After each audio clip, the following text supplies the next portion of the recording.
Hello and welcome to the second GT Legacy event of 2024. Today we will be racing at Mount Panorama Bathurst with those beautiful old machines.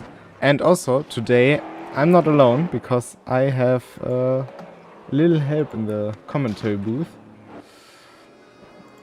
Hello everyone, my name is Titan Giorgio, but you might have seen me as a competitor from time to time here in these races as Sebastiano Rossi. Right now I decided that I could help a little bit Lino to offload some of the work he has to do. And so here I am, helping my friend here with the commentary. Indeed. Yeah, as you already said, he has been part of KCG races multiple times. Also, of course, in official ranked racing. And yeah, today in the booth, he asked if he could join me for once, and here he is. But yeah, it will be an interesting race we have today. Because as you can already see, we have, for example, Marvin Mackenberg as well as Sven Mackenberg in the Mustangs, which we have only seen once so far in the GT Legacy, driven by Marcel Löcken, who's also in the chat already, which is nice to see. And I think Brands Hatch, if I'm not mistaken. Yes, if I'm not mistaken, there was one Mustang in Versace. A few more, I'm not sure if it was one or two, as Sonoma, and then we see other Mustangs here. Quite an interesting car, this one. It has quite a lot of torque, quite a lot of power. You need to be careful when putting all that power down, because even with traction control, this car is brutal. So always be careful if you drive it. Indeed. Sven and Marvin already talked a bit about the car. They've joined in quite late, but still in time. And yes, indeed. The Mackenberg brothers will be someone, or well, two people you need to look forward to. They're pretty strong drivers. However, with them signing this late, I'm not sure if they have enough practice. Well, I mean, we know that they need enough practice, but is it going to actually be enough to be more competitive than people that we know are pretty good here, like Colin Blankenburg and you know, all the other fast fellas that we know. I mean, the Mackenbergs, I think, have proven quite often that they are not in need of big practice. That is true. However, I think it might be quite interesting. We have Riccardo Rebello in the McLaren currently topping the times. He also joined in quite late. But, of course, the times we see now are just the first lap times in practice. Yes. I mean, we see a 204.9, if I'm not mistaken, if my eyes don't deceive me. Those cars are able to go quite a bit faster. So 204.9 in qualifying is a little bit higher than you would expect normally. I'd predict something in the mid 4 point, so like 4.4 to be the benchmark. The BOP times that were set were in the 4.0 region, but of course they are under a few different the situation is a bit different to qualifying, and especially for now just getting a lap in at all. That is indeed true. However, I'm going to be bold and I'm going to predict that we are going to see P1 is going to set a 202. If not even faster. 202. Those are modern GT3 lap times. I don't think we will reach those, especially with the BOP. That is true. However, we've seen how these drivers are, what these drivers are capable of. We've seen that they're very fast and they're very quick. So I am expecting them to be able to shatter our expectations very easily. That's true. Maybe that's the point, but we will see. First of all, I mean, we still have 4 drivers who haven't set a lap time. Lauren Sagma is also just on his second lap in the 991 Porsche, which is very nice to see. Yes, Wiesenmüller, of course, drove it to victory in the last GT Legacy event. If my head doesn't prove me wrong, I think it was Robert who won against Marvin, who was in the MP4. Yes, I do remember that there was a 911. Against MP4. However, I was kind of busy being in P6, so I don't remember exactly if it won or not. Yeah, Robert did win. So my mind isn't completely lost on this one. Nice. So yeah, very good car. But also a very rare one, because as some of you might know, it's not publicly available anymore. Sounds like myself one of the lucky few who still have this car from old times, I guess. That is true. And it's not available for purchase, but it is surprisingly still, you can still view it in the car selection screen, despite not having the possibility to buy it, or yeah, you cannot buy it. You can, however, still test drive it if I'm not mistaken. I'm not sure, but I think it was removed from the store, so you can't test drive it. Yeah, but you is can, fair. if you owned it, of course they can't just revoke the car from your inventory, even though probably EA would do so. But oof. But yeah, it's quite rare, and also to my knowledge, there are no more codes of this car existing. So back when it was freshly out of the store, there were numerous 911 codes and also roof codes still. Yes, indeed. I mean, rotation. surprisingly, we've just seen one in the last event at Sonoma, if I'm not mistaken. Yep. So, I mean, on one hand, it's kind of surprising that we don't see this more often. On the other hand, there is the 911, and the roof is a pretty old car, so... I mean, the roof I'm not also sure can't how many obtain. people... Oh yeah, the roof is actually... is not even viewable in the car selection screen. So it's even rarer than the 991. Indeed. I mean, both are very special. I think they also got both removed from ranked even before the current car selection thing. Because they were just too strong. Sure. Yeah. Yes, I'm fairly sure that both the roof and the original 991 have been removed at least for 2 years, if not even more. So, yes, I can confirm it. I can confirm this one. That's good. Because that means my mind isn't completely lost. It's very lost, but not completely. Hey, look at the bright side. Anyway, here we are seeing Marvin Markenberg. He doesn't have a lap time, actually. He has one, some P2 with... not the current lap... Not a current lap time, he's... You know, he's not setting a lap time right now. Yeah. He invalidated it somewhere. So that shows you that even pros like the Markenberg brothers do struggle a bit against the mountain. It doesn't take prisoners. Yeah, it says he was in a collision actually, which is quite interesting. But yeah, of course, in Bathurst, very easy to do with all the walls around. I mean, if we look 1 week back to the 2-hour Bathurst race with modern GT3 machinery, which was more or less on a coincidence. I had this event planned for quite a while before the official Bathurst one was announced. As Kashmamish is getting ready for his lap. He aborted his current lap time, and bad exit there! Bad exit is going to compromise his run for the new lap. That is not what you want to do when you're going to try and set your fastest quali time. That is going to cost him a few tenths, sadly.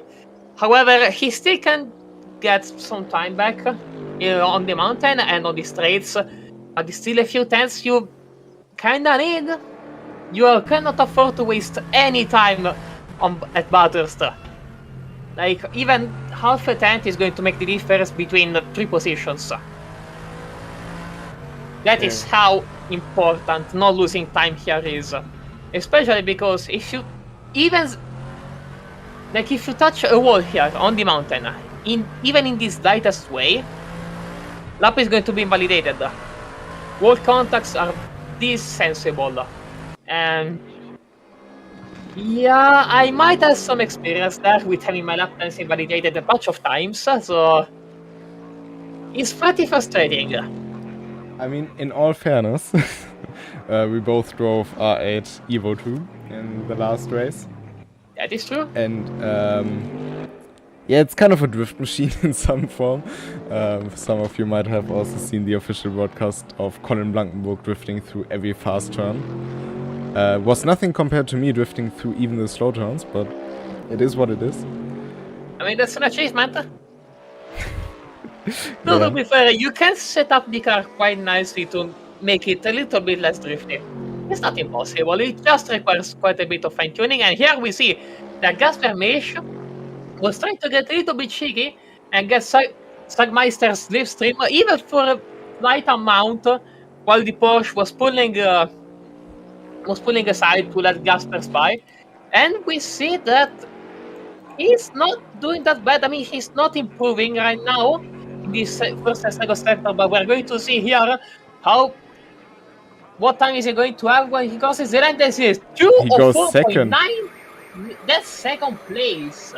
And Gasper Mish with the amazing sector time in Sector 3. And I would like to remind people, Sector 3 is 2 braking zones and 2 massive straights. So he was able to gain quite a lot of lap time just by exiting Sector 2 well. That's how important Bathurst is. That's how important nailing your corners at Bathurst is. But look because at it's not just the mountain. But look at Sven Wackenberg's first sector. He's 0.3 up on the PB set by Riccardo Rebello. That is pretty interesting to see. We are going to see some. We are seeing some masterful driving here from all drivers. That is very, very interesting. However, I'm going to wonder how well the Mustang is going to handle the mountain. We know that supercars can do it pretty well. Can all GT3s do it as well, though? That's the question. Yeah, you can see it drives quite different to most other cars. You have to fight it more. It also sounds awesome. And you can see V8 is amazing. Nearly a second lost over the mountain to the 650S. I mean that's more than a second lost on the mountain.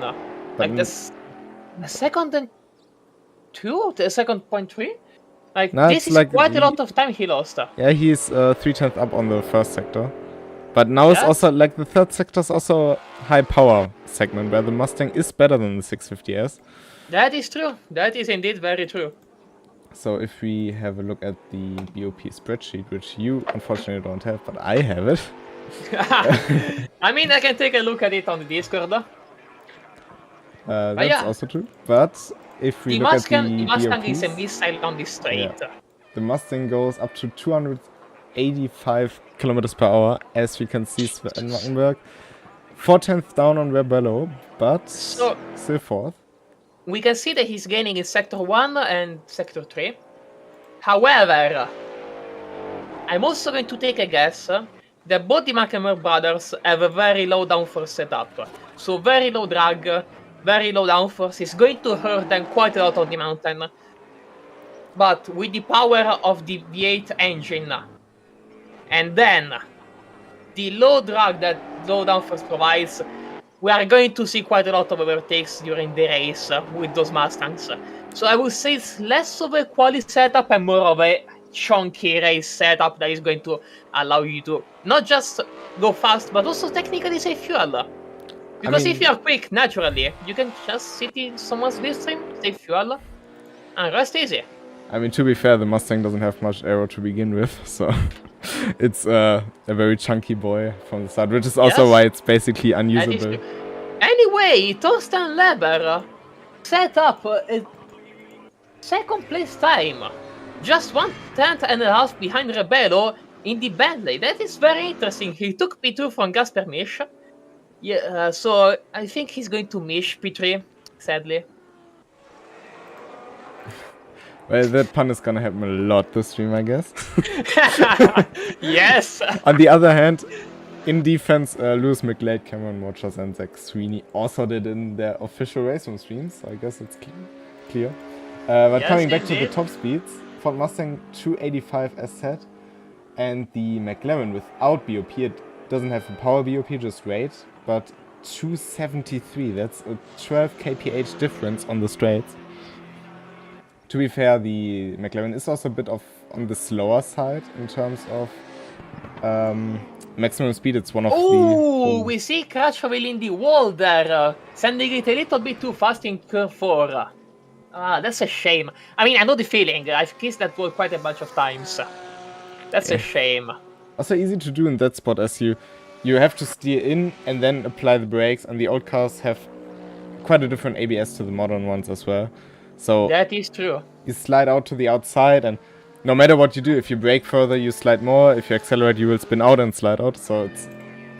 Yes, you need to brake earlier. You need to be very good at braking there. Otherwise, it's going to be a nightmare. Anyway, one thing about the 650S, it's also a more modern GT3 compared to the Mustangs. So it's going to also have more downforce to be able. Oh, big moment there for Rebello. Oh, that more downforce didn't help Rebello there. That's. I mean, Ooh, it that better was one happen hell of a now smack. than. Yes, I mean, better to do this in practice than during the race, but I mean, that goes to show that it's not just turn 4 that is going to be treacherous, it's also going to be Skyline. And good that we are going to Gasper Mish because he was able to get P2 back from Tuscan Leber, and he's just not point not 4/10 behind Rebello, so Gasper Mish here showing that he has great pace. Indeed. Also, Sven Mackenberg improved further and is just under 3/10 back on Rebello. And we have the whole squad from Petrolheads. So, Treat, what happened here? Wait, what happened to this Z4 here? I've seen. That's nasty. That is very nasty. Yeah, you really don't want to slow down for Skyline, Gasper.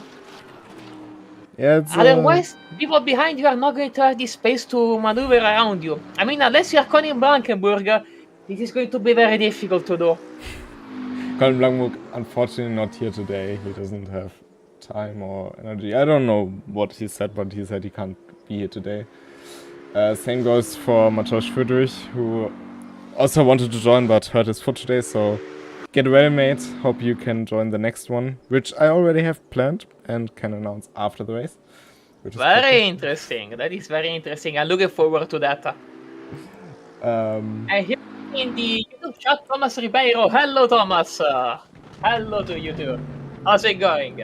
See, there are a lot of co-commentator fans in the chat. Yes, indeed. But yeah, welcome to everyone. Also to Luca. Obviously, someone who unfortunately can't be here today, but one of the greatest drivers in racing at the moment, I'd say. He's currently, I would say, one of the top 3 fastest drivers in all of Italy in race room. And he's someone that if you see his name against you, you know that you're going to have to sweat if you want to get a victory against him. He's not going to make it easy for you, and he's overall going to be a pretty good fight that he's going to give you. Yeah. I know that because I've been able to race him quite a lot, both in a private league between all the guys in RTI, and also in the last Sonoma race. We were able to battle it out for quite the early laps. He was in the Z4, like the ones that we're seeing here, while I was in a McLaren MP4, and that was a clean battle, let me tell you that much. He's not just fast, he's also very clean and a very respectful driver. So if you can race him, you're going to have a good time. Anyway, here we see Dave Zizka. He's going to set another... No, wait, he didn't set another lap time. It was invalidated, I forgot. I think it was his outlap he was involved in the scramble down Skyline, so they all set back. No, it was Crashwheel that was involved in the messing to Skyline. I do remember the M power colors on that Z4. So here we see Zizka.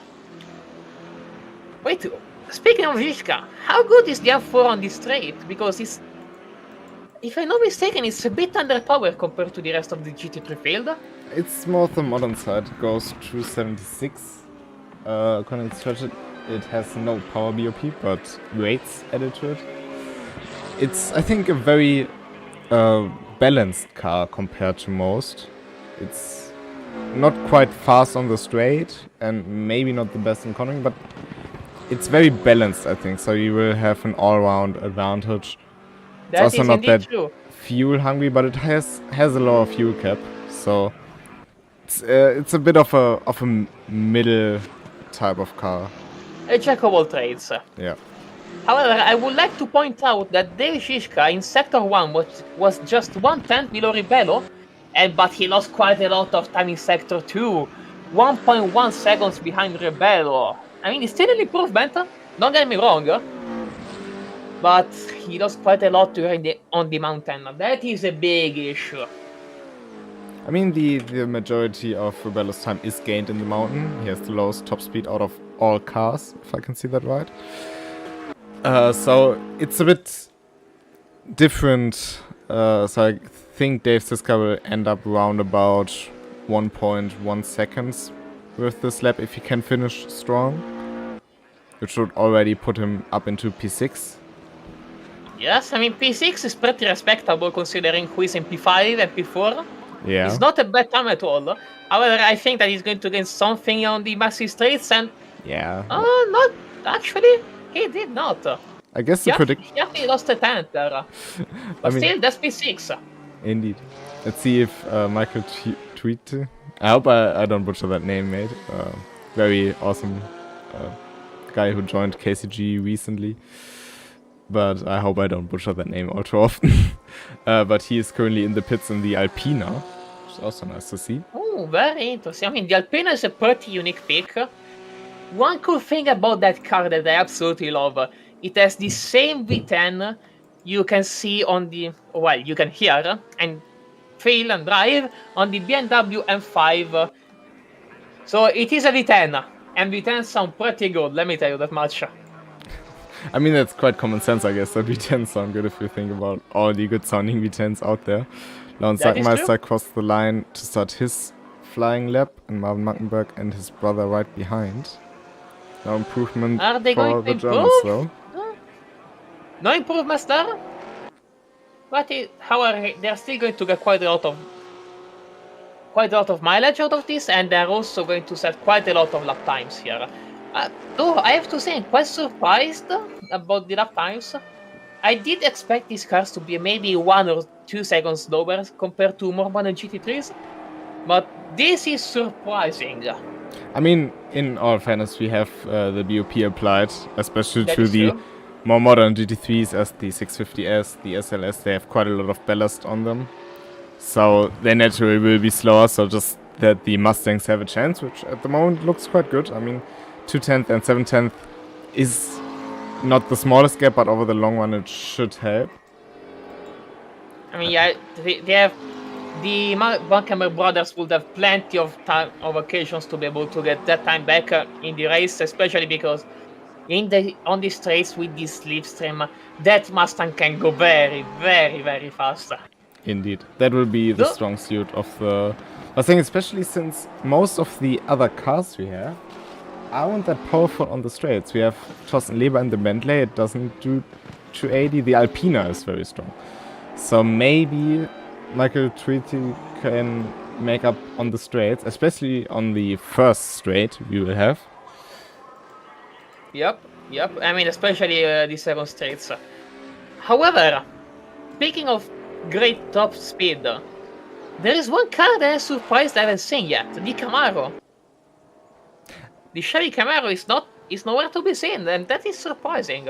I mean, to be fair, in KCG most people tend to not pick what's best, but what they want to drive, and the Camaro was used a lot in ranked competitions over the last years, because especially in Daytona, for example, you had half the grid driving Corvette C6 and the Camaro just because it was that good on long run pace, and of course as you don't need the downforce as much on Daytona. I mean, and also that Camaro on the Daytona ranked events, the oval ranked events, was able to hit more than 300 kilometers per hour with the right setup. Oh, and here we see Sagmeister going wide there in turn 2. That's... oh, poor guy. But yeah, going back to the Camaro, that car can go very quick on a straight line. With the right setup, it can hit more than 300 kilometers per hour. But with the setup you can drive here, I would expect it to go more akin to 290 kilometers per hour or something like that. So on stock setup it's 288. Corvette does 285 though. Jeez, that is quick. That is very quick. I think the top speed has actually dropped a bit for the Camaro, so the maximum possible top speed, as the new tires... The majority of speed on the oval back then came from the tires being inflated to the maximum, 255 kPa. Yeah, those tire pressures were extremely silly. Yeah, But you know, it made for some fun races. indeed. I hope it will come back in some form. I mean, maybe we'll at some point get stocker likes. Yes, I do hope the same. That would be pretty cool to see. Not going to lie. However, I'm not sure we're going to be able to see stock cars back. Well, stock cars in the first place here on Racom, because I mean we only have 2 ovals. We technically could have 2 more with Motegi and Lausitzring, but that would make it 4. It's not really many. I mean, to be fair, there also are a lot of fun on normal is street true. circuits or road circuits. That is true. As you can see with the Mustang. Yep. But yeah, Marvin Mack could be on a very strong lap here. Let's see. That's an improvement. But not enough to make up not enough positions. to get out of P5. Sven Mackenberg still want almost a whole tenth ahead. Quite interesting. But I guess this is our final grid set. And Yes, that should be about it. we have Ricardo Rebello in P1 in the 650S, but only by 38 thousandths of a second in front of Gashpon. That is for fun. 9 cars on the tracks, we got to be realistic here. For 9 cars, this is super close. And also with many cars just closely behind. That's very good to see, I think. Yes, indeed. I mean, it's always nice to see different cars on this grid. I mean, this is one of the beauties of GT3 racing. You can see quite a lot of cars on the grid, and with BOP, that's what makes them all, I wouldn't say necessarily viable, but it makes them more balanced overall. I mean, if it wasn't, if there was no BOP, if there were no regulations in place, we would end up like, how LMP2 is nowadays, all Oreca chassis, and then nobody drives all the other 3 chassis. However, GT3 Racing does something good in making sure that the grids are diverse, and that is always good to see. Even though everybody keeps complaining about BOP no matter what you do. Yeah, That and is to be fair, drawback. BOP is a good excuse if you underperform. Yeah. Like, our cars weren't too great in this race. It was BOP. It wasn't us. It wasn't our drivers. It was BOP. I mean, it's easy to say.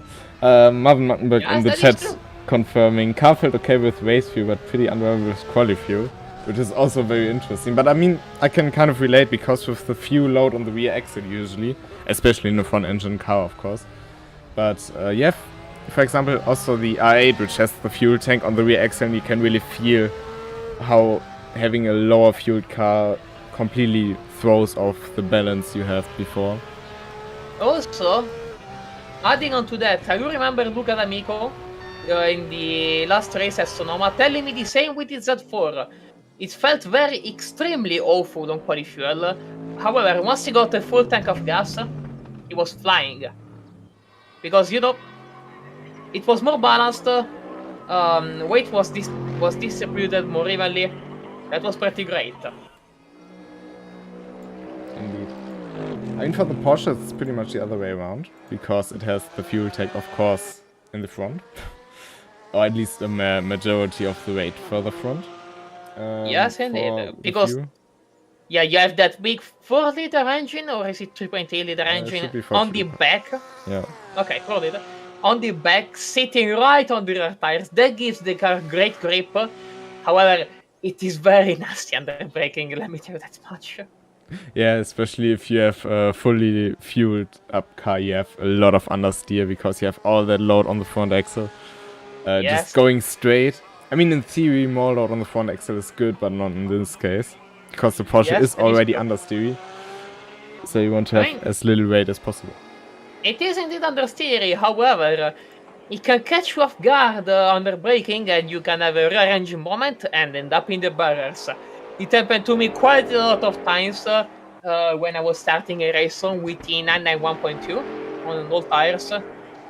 I couldn't drive the car at the beginning because I would always spin under braking, however, not good. And I can actually drive the car. I mean, for me it was like, my two best GT3s, I'd say, are R8 Evo 1 and 2, and the Porsche 911, 991.2 and 992s. So Nice, pretty lovely. much the cars that most people consider the worst cars, but I'm very bad at like the cars that people consider easy. Stuff like the M4, for example, like the Bentley. I'm so bad on those cars. I don't know. I don't get how. I mean, to be fair, the M4 is kind of like the Mustang on power. You get a really quite a lot of wheel spin. You need to be careful on throttle there. So I would say it is easy, but not too easy actually. It can bite you. I mean, the R8 bites more. Yeah, I mean, that is true. That is true. That's an oversteer machine. Like, it doesn't feel like a mid-engine car. It feels like another Porsche that is actually more drifty than the Porsche. Indeed. Pretty much. But I mean, if it's fast, it can be really bad fast. It's... Yes, I mean, the Audi is one of the... How can you say it? It's a very hit or miss cars. car. Yeah, it's hit or miss. But he's driving Mercedes. Yeah, that is true. Mercedes is also a car that feels similar to the M4.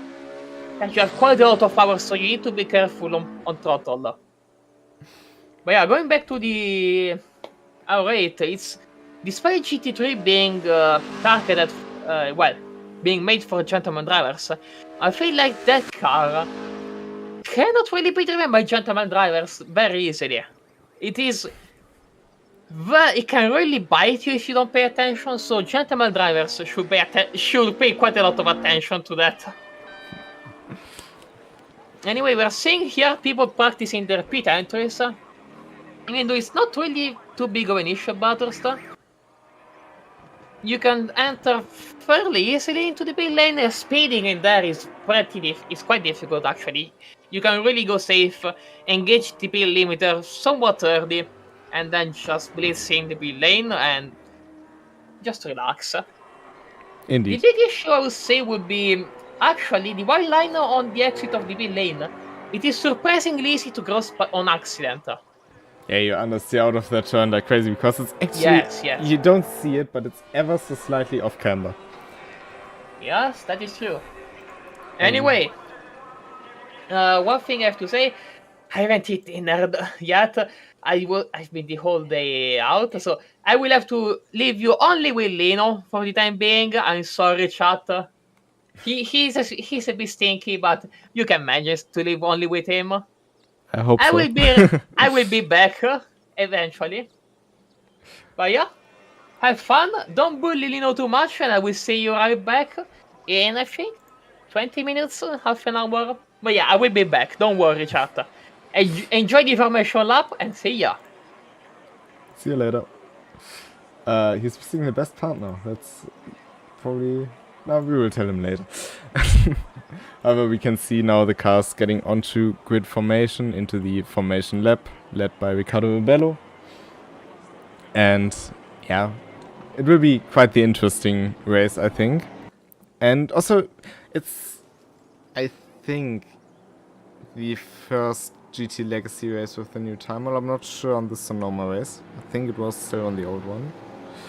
Or just freshly on the new one. And what was noticeable in basically all GT3 races so far, Daytona and Bathurst, that the tire life has been significantly improved. We ran 2-hour and 2.4-hour races without pitting for tires and still had 35% of life in the tires, which is quite a lot. Back then we ran 1 hour stints and had, if we were lucky, that amount of percentage on the tires. Especially on the tire eating cars. Of course you always had cars that could do more and cars that could do less. But I'm not sure how tire life has improved on the old GT3s. I'm sure it will be a bit worse off.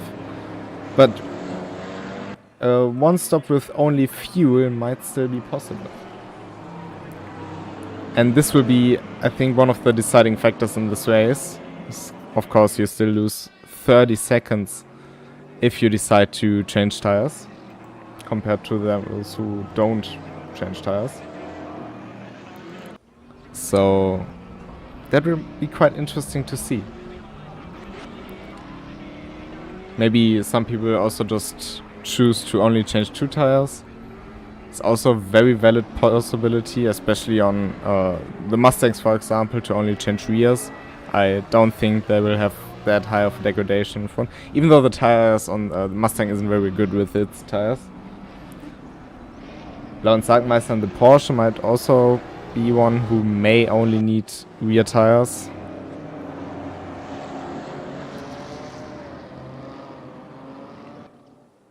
While the people are trying to heat up their tires on the backstretch now. Of course, one of the main advantages of having such an in-lap, because the tire heat actually, especially since the tire update, does a lot to your car behavior. And if you can't really heat them up beforehand, which you can't do in a regular start, it's quite tricky to get them up to temperature in traffic. So this might be a good opportunity for some. And also, of course, something where you can do a better job than others do. However, we are now through the final turns of the in-lap. Riccardo Rebello leading the field. He will now pull over to the left-hand side. Gaspar Misch will go to the right-hand side. And Riccardo Rebello will be the one setting the pace for the start. And let's watch from his wing perspective. Riccardo Rebello in full control of the start. And the race goes green. Riccardo Rebello into the lead. Seems like Sven Mackenberg has a good start and already got slightly alongside Thorsten Leber, but Thorsten Leber is able to stay in P3. But now the Mustang and its top speed, especially getting to this top speed, just so much faster out of the turn.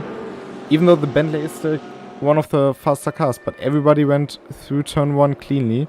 We have Riccardo Rebello in front, Gaspar Misch in third, and Sven Mackenberg now in third. But now it goes up the mountain. Thorsten Leber gets more pressure by Marvin Mackenberg behind. But I'm sure Marvin over the mountain won't do anything really, especially since the Mustang isn't the strongest car around here.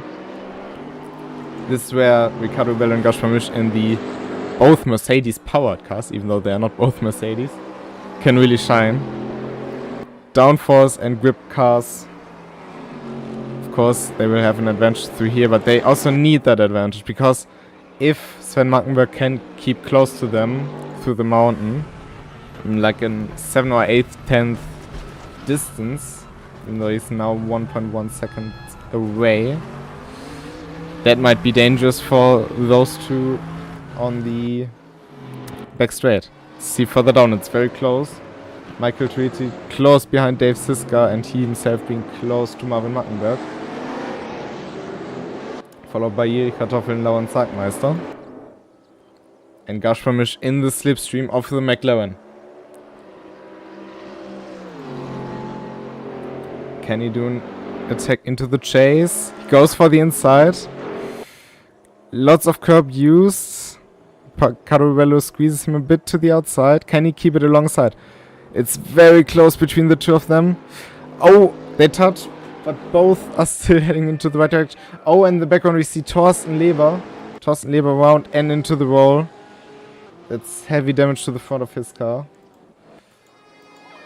Is it engine damage?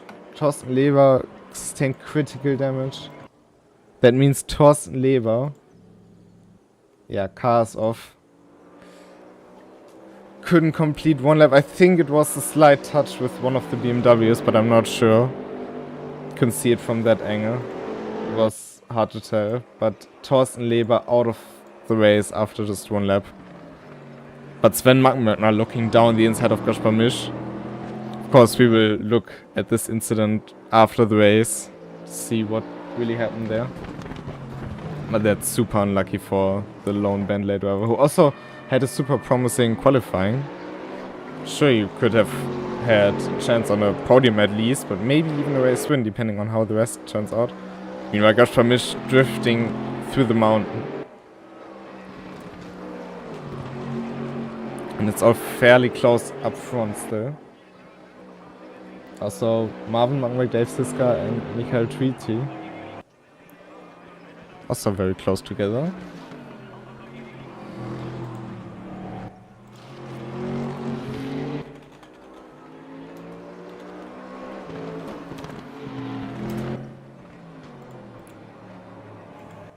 Let's follow them for a bit. As you can see, the Mustang leading the two BMWs.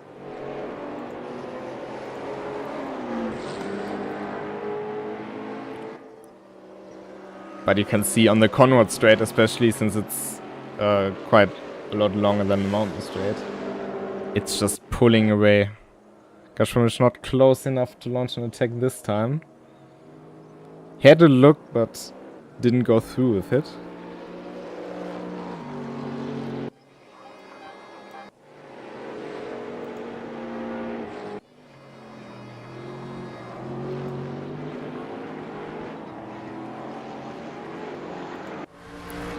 But he's closing in just 1/10, separating. Oh, and Gashram into the back of Ricardo Bello, and I think that was another hit from Sven Mackenberg. Is Ricardo Bello able to get back into the race? Yeah, he is. So there's not too much damage sustained. That now leaves the two Mustangs up in front of Dave Siska and Michael Tweety.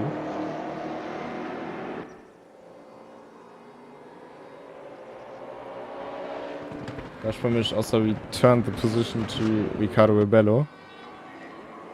But this now flipped everything upside down. Of course, once the two Mustangs get on the Conrad straight, there's not much of a chance for the two or three BMWs behind them. But also, this is the part where they struggle the most. Through McPhillamy Park, down Skyline and through the Dipper. This is where they lose most of their time.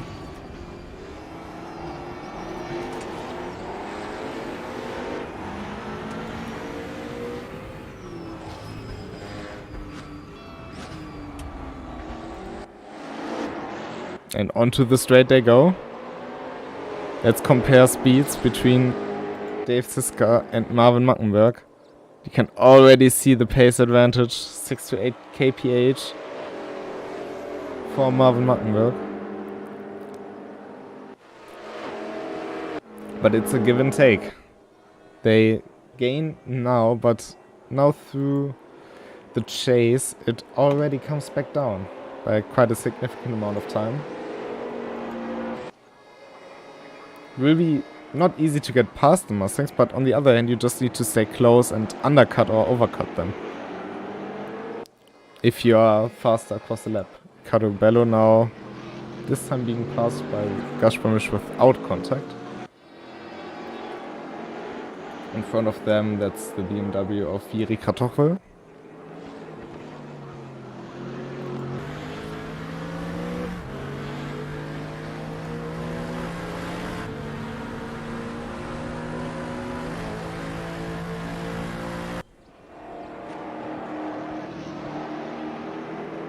Seven-tenths the distance between Dave Siska and Marvin Mackenberg going into the mountain. See what time gain or loss they have through the mountain. Of course, going up the mountain, the Mustangs have the power advantage. They don't really feel the elevation as much as the BMW. But now this is the part where Dave Siska shines compared to them.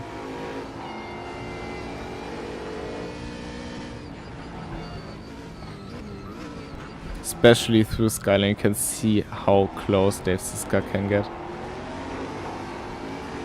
And it's down 5/10.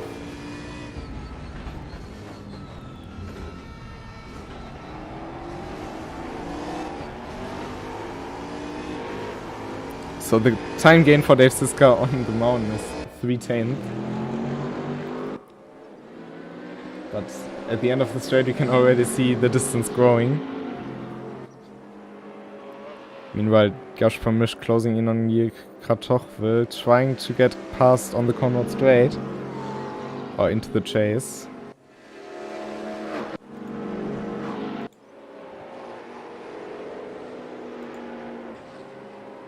On the outside, can't quite do it this time. But Dave's discussed still 3/10 now behind Mattenberg. Gazpramish breaking very late into Murray's. Oh, and Kartoffel not having the best exit there. And this time Gazpramish on the inside into Hell corner, which is quite fitting for the way you feel driving through that corner. And it's side by side, a little bit of contact actually. Side by side, Ricardo Bello watching from behind, but the Z4 is just a tiny bit better on the straight. Will Ricardo Bello launch an attack into the Griffin's ban? No, he doesn't. There's quite a bit of time there actually. Dave Siska is getting closer to Marvin Mattenberg each lap on the mountain.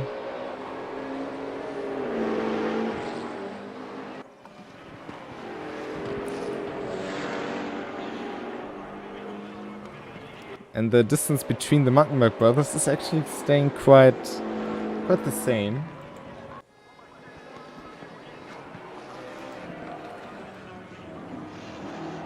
But you can see how close Dave Siska is now through the dipper. Also, oh! Dave Siska going very wide, 3 wide into the Asus. And Ricardo Rebello around both of them. Just saw the opportunity. I think there was no contact. No, there was not between the cars. Ricardo just lost the car a bit out of into the skyline. But that was not how Gazpramish would have planned that. He's now in the slipstream of the Z4, but he himself has slipstream of the McLaren.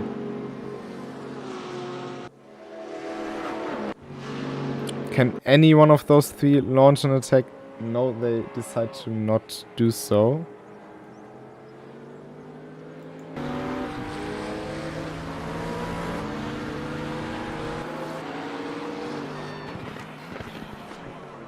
But look how close it is between the three of them. Gazpramish drifting out of Mary's corner.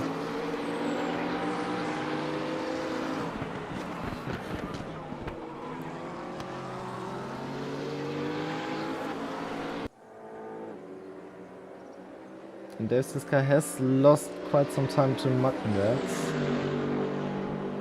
Of course now he's getting onto the mountain where he's gaining again, but it's very vital for him to stay close.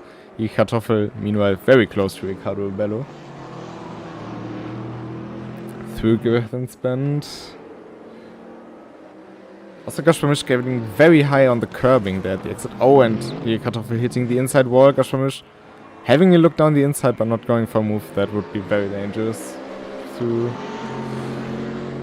this turn. But now it's about not losing the slipstream. We know Ricardo Bello is probably the strongest car 3. Oh, and Gazpramish to the inside of McPhillamy Park. They touch and... Oh, here Ricardo will hard into the wall. Gazpramish as well. That's not a place where you usually should overtake, and that's the reason for it. Here Ricardo still able to drive.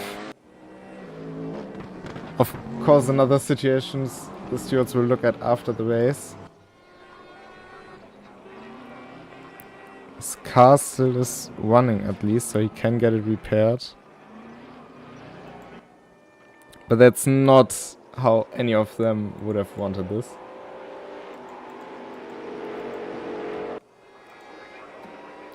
And Sepp really lost or missed a lot of things. Or in his words, missed a lot of things.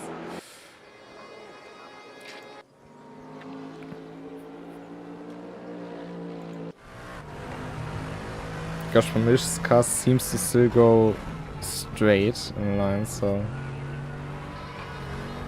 Even though I think the rear axle will be a bit misaligned there. Maybe we can have a look on one of the straights. certainly looks very twitchy. But it's a hard call to make. Of course, you want to get through in the situations that you had there, because Erik Kartoffel had a very bad exit.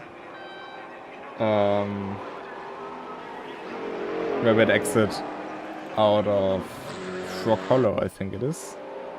Hit the wall in Solomon Park. Yeah, I have a track map open because I don't know all the corner names. And of course, Gaspar had such high speed. It's also hard to just say, okay, brake, because then you will unsettle the car, especially over the bump that is there. So it's really kind of a jump you take there. So it's a hard call to make, and that's why we will do that after the race. But all of this now leaves the two Mustangs of Sven and Marvin Mattenberg out in front of Dave Siska in third, and Michael Trüte in fourth. And if we look at where he started P8. So he himself made up 4 positions, staying out of trouble, taking opportunities where they arrive.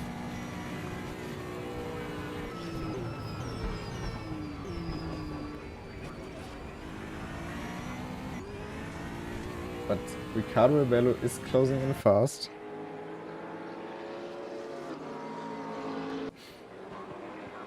But so far in this race, everything is still possible. We still have 1 hour 44 minutes to go. So we've basically went through an eighth of the race. The Kartoffel meanwhile made it back into the pits for repairs.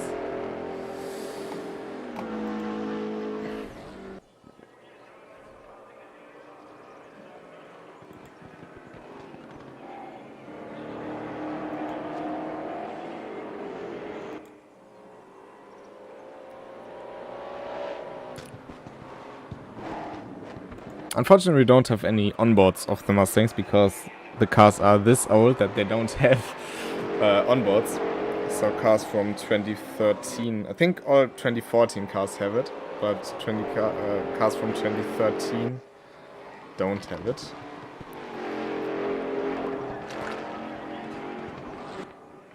So also for the WTCC 2013 cars, if you want onboards, you don't get those. You gotta do it manually.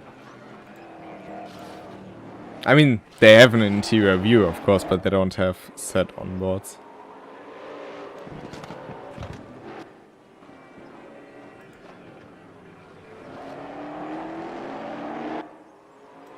But Dave Siska in the mountain is getting considerably close each time.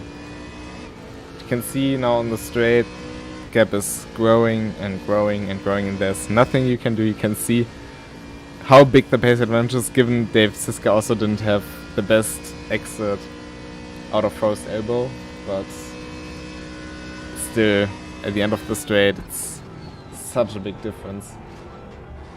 10 to 15 kph.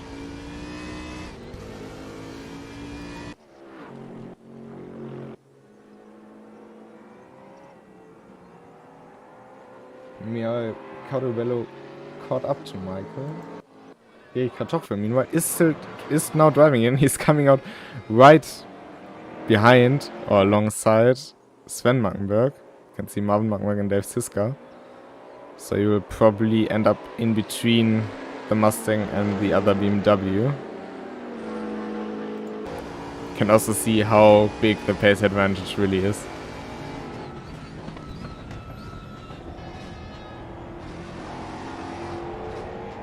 But there's so much understeer due to the aerodynamic damage he didn't repair.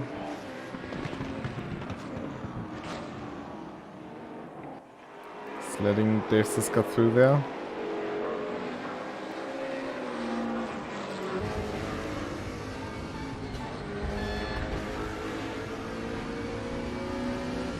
Might also be quite hard to see for him now.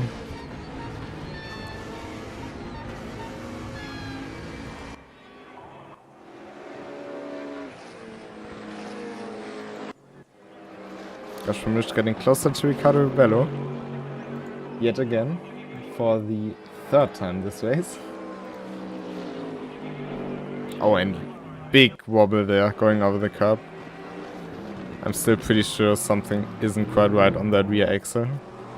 Always goes out to the left, or steps out to the right and pushes the car to the left. Just not quite where it belongs.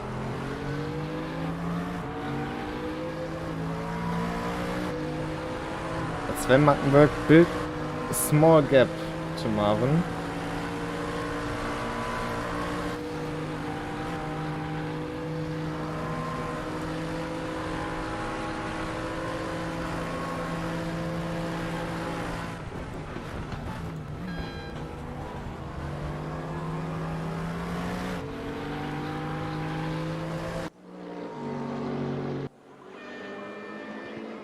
So if we look at lap times, last lap time, this guy lost quite some time.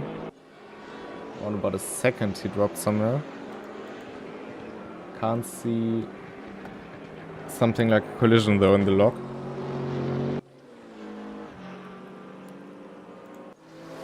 But the lap times from the Mackenbergs run about 2057. Actually they were only 3 thousandths apart last lap. Dave Siska is at 2066, Michael Schulte 2067, and Ricardo Rebello last lap 207, so probably a mistake, but Gaspar Misch 2052. That is the fastest lap.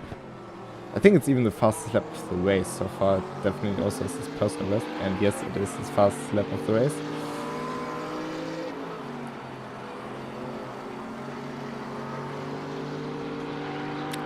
Slightly onto the grass there. That might be dangerous if you do that just a tiny bit further.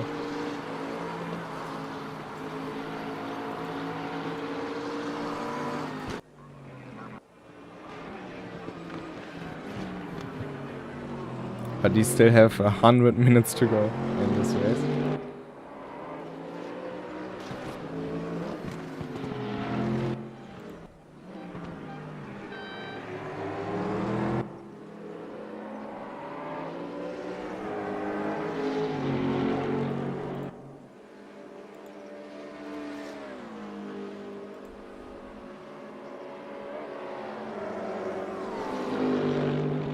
They are both getting closer to the Alpina.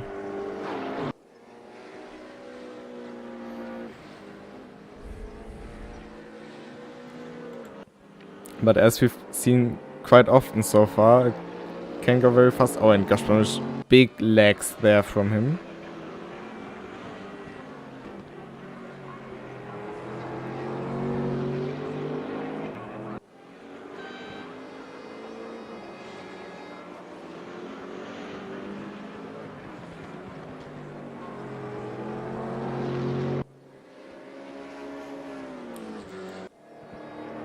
Last lap, Sven Mackenberg gained around about 3/10 on Marvin.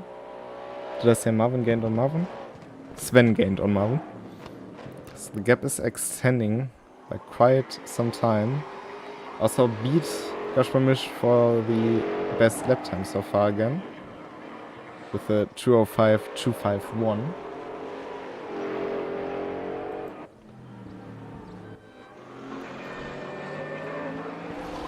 People of the live stream, I have returned, and apparently I seem to have missed quite a lot of important stuff. Yeah, you have. Oh, and speaking of missing stuff, Ricardo Rebello making a mistake and Gaspar Misch sending it on the mountain. That is a very bold move. And this time without getting into a crash, so that's a good That's a thing. surprise. Yeah. And he's also very close to Twitter, so Yeah, you lost he can quite do some quite stuff. a lot. He can do He can do the big funny here. He can do a very big funny here at the No, never mind. He cannot do that.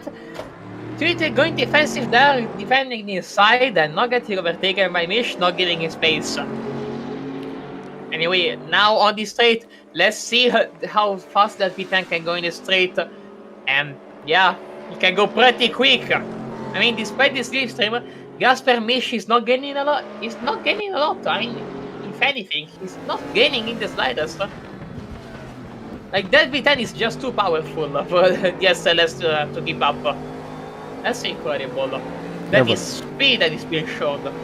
But now it's the strong suit of the SLS, so the curvy bits, of course.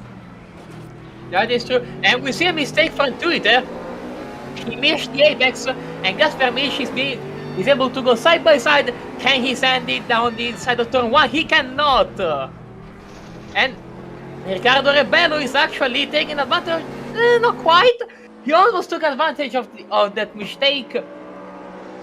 But he's sitting now in his slipstream. He's very close to Gasper Mish. He can, if he wants to, he can send it down in turn 2. It's not impossible. We see Gasper Mish going defensive, but that's too late. Oh, that was close. That was very close. Nice defense from Gasper, but wow, I came back to a very nice battle. I love it. Yeah, you missed most of the other action. That's a shame. But yeah, so as you can see, a lot has been shuffled around. We have the two Ford Mustangs in front. And I see that Sven is actually quite ahead of Marvin. I mean, most of the times it's the opposite way around, so it's actually great to see Sven actually schooling his older brother. That is quite interesting. It kind of depends on the car. That is between also the two true. of them. But Sven Maggenberg currently fastest lap 2:05.159. That's the fastest lap of the race. Second to this is Gasper with a 2:05.2. And then Marvin with a 2:05.3. Okay, we're seeing an interesting pace here. I think that's less than a second slower than qualifying. Yep. So yes, I mean, we didn't see any drop-off in the slightest. And that is interesting to see. I mean, during the race at Bathurst in the modern GT3s, you could see that the pace will drop off quite significantly from qualifying to the race. But here, the opposite seems to be happening. And here we see Gasper Mish getting closer again to Mika Twitter. Going quite a lot on the inside. I think that he didn't want to give the Rebello the slipstream. I'm not too sure. But yeah, he went quite a bit on the inside. Now he got a strong exit. Is he going to be able to go side by side? He can't. I mean, you see that V10. That V10 is just pulling that Alpina on the straight. But under braking, can he do something? Not really. And he wasn't close enough. But we see that he got a much better exit. He got the inside for turn 3 and 4. Is he going to be able to finalize the overtake here? Oh. Yikes, baby. You cannot really go too wide into turn 3 safely. And we can see that the safely part, yeah, didn't happen safely. But again, treated with two awful exits from corners, he's losing quite a lot of time to Gasper in every single corner exit. And that also means that they're losing time to Zizka. And yeah, he's just going to let Gasper by at this point. He knows, yep, I'm not going to be able to defend anymore, and he just let him by. I mean, he's in a good setup to just counter back. Oh, but behind Bello and Tutti. Oh! Oh! Contact rear to front. That is bad! Oh, hopefully they the DNF.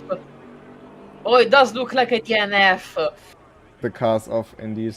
Yeah, I mean, it can happen. Front engine cars are very sensible to this type of crashes. Like, you can puncture the radiator, that's plus an immediate DNF. Yes, there we see the DNF. Yeah, that is bad. Oh, poor the guy. Second DNF we see today, unfortunately. Yeah, I'm saying that also Torsten Leber on the Bentley DNF. I'm guessing that he got involved in the crash where Gasper and Riccardo were also involved in.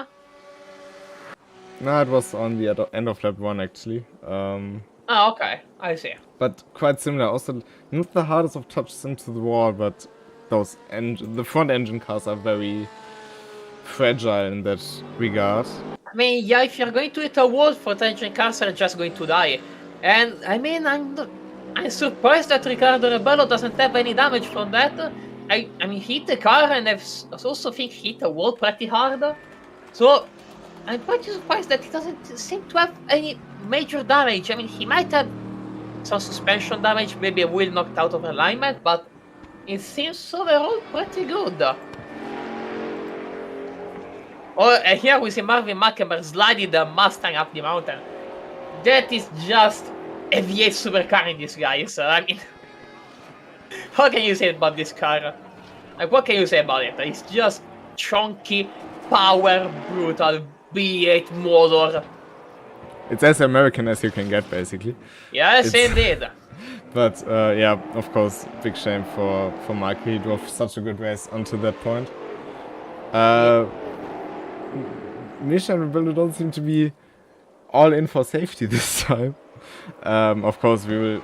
It's another one we will look at it after the race. Yep. But I mean, to be fair, that was one of the rare instances where Gasper was near a crash but that he wasn't involved in. Like, he just overtook Twitter before Skyline. I think that Twitter let him by.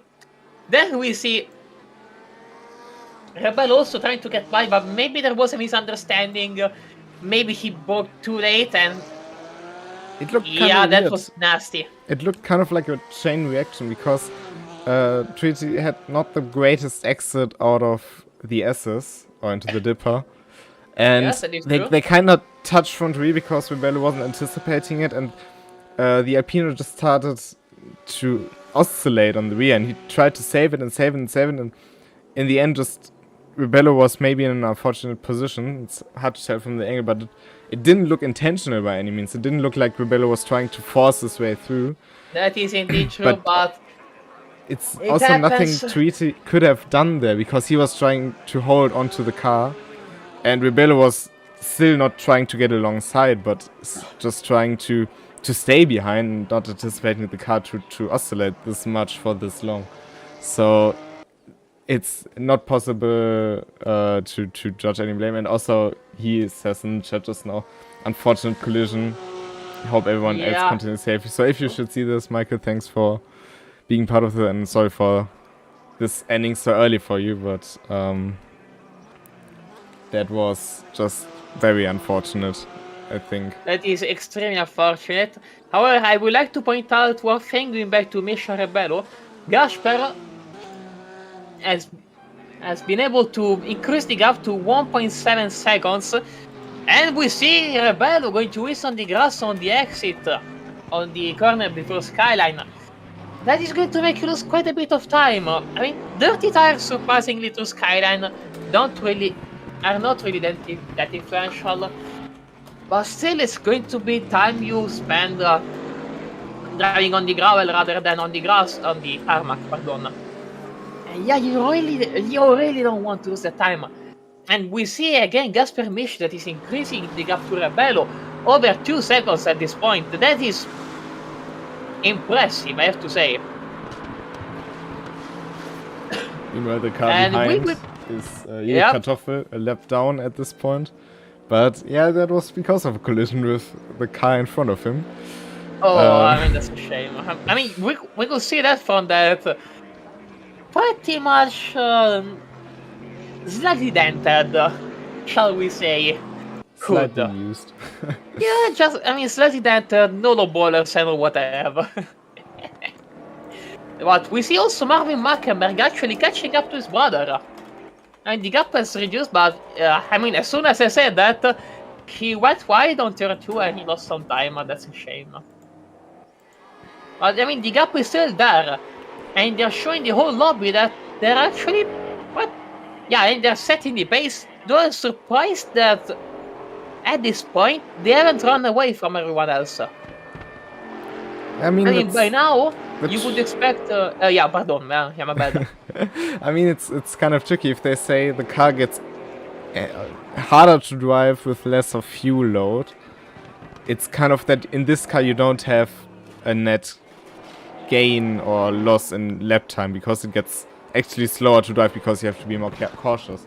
So it's possibly faster than the other cars on the opening laps, on the first third of the stint, and then just stays the same while the other cars gain. Especially I think the BMWs will gain over the time of the stint. I mean, to be fair, I'm not too sure that this Z4 is going to be able to do that. Because I still remember what Luca told me from Sonoma. The car was actually better with a full tank of gas rather than a low, well, a low amount of fuel.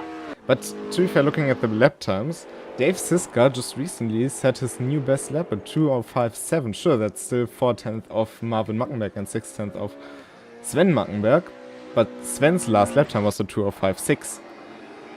Okay, that is pretty interesting. So he's on pace with P1. That is very interesting. You see this And lap? let's see how fast he's going to finish this lap. Let's say 2:05. That's still not far off. Yeah, I mean, he's on pace with top 2. That is extremely interesting. And also with the pit stops, we don't really know, because we don't really know what those cars are capable of now, with the current state of the tires and the cars. So, not sure if the Mustangs will gain. I think the Mustangs and Z4 should be quite equal on fuel management. They have smaller tanks, but also... And the Mustang is, I think, a bit worse on fuel consumption than the Z4, but... I mean, to be fair, I'm curious to see the Mackenberg, the life in the rear tires of those Mustangs. Like, you saw how they used to slide around before, like we saw the massive slides from Marvin Mackenberg. I'm curious to see how well are those tires holding if they have to manage that much power. I'm genuinely curious at this point. I mean, maybe what I suspect is maybe might happen is that they change 2 tires, if they need to change at all. It's hard to tell how the new tires behave on old GT3s. On new ones, you can do the 2 hours without changing tires. On old ones, I did it. You will also did it, Colin, as well. So it's definitely possible. On old ones, it might be a bit different, though. The tire usage generally is a bit worse off. But in the Mustang, for example, it has an even worse tire usage than most other old GT3s.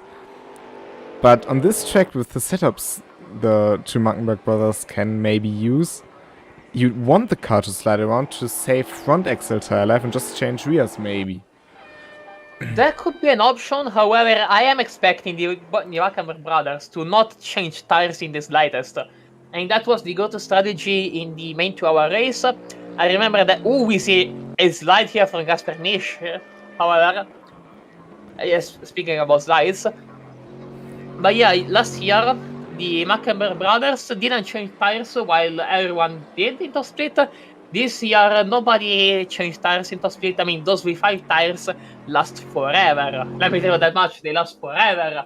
So I am fully expecting them to not change tires. But maybe we could see them starting to save tires a little bit down the line. Or maybe they have already begun saving tires. I mean, that could maybe be an explanation about why Zizka is on the same place as them. Because maybe they're trying to save tires, which is something you need to do on the Mustang, while the Z4 is a much more balanced car that doesn't need tire saving. Or, well, doesn't need as much tire saving as those 2 Mustangs. Indeed. But it's kind of interesting to follow, because Dave Siska improved lap times again now, 2:05.78.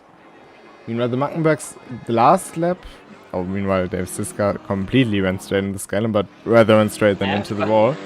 I mean, that is true, you don't want any damage. At most you can get the slowdown, and the slowdown is better than damage, let me tell you that much. Yeah, I mean, indeed. damage into Skyline, it's deadly. Yeah, it's I mean, we've seen deadly. it before. It's Yep. not the greatest thing. The Mackenberg's last lap. What was it? During qualifying that we saw the 650S of Rebello in the wall. That was oof. Yeah, especially if you hit the tire barriers that stick out. So if you slide out too early, you just hit a straight up wall. That is true. That is indeed very true. And that's of course race over. No way you can recover from it. I mean, to be fair, if you have a mid-engine car, you could maybe not die, not DNF there, but it's not going to be pretty. I can tell you that much. It's not going to be pretty in the slightest.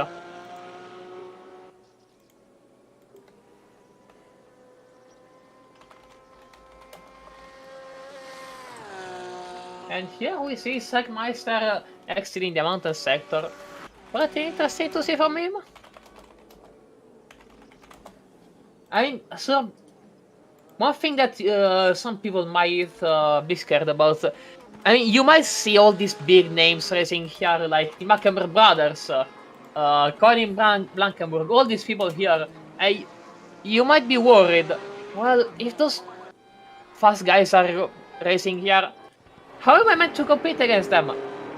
Don't worry, everyone is welcome here. You can drive to the best of your abilities, or to the worst of your abilities. I mean, that's up to you.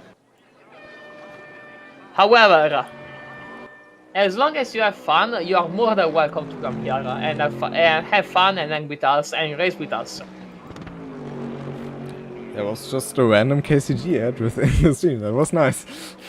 Good time. You're welcome. But yeah, we are open to any skill level, and also if you need help with anything, there are lots of people in this community which will gladly help you out with whatever you need. That is indeed true.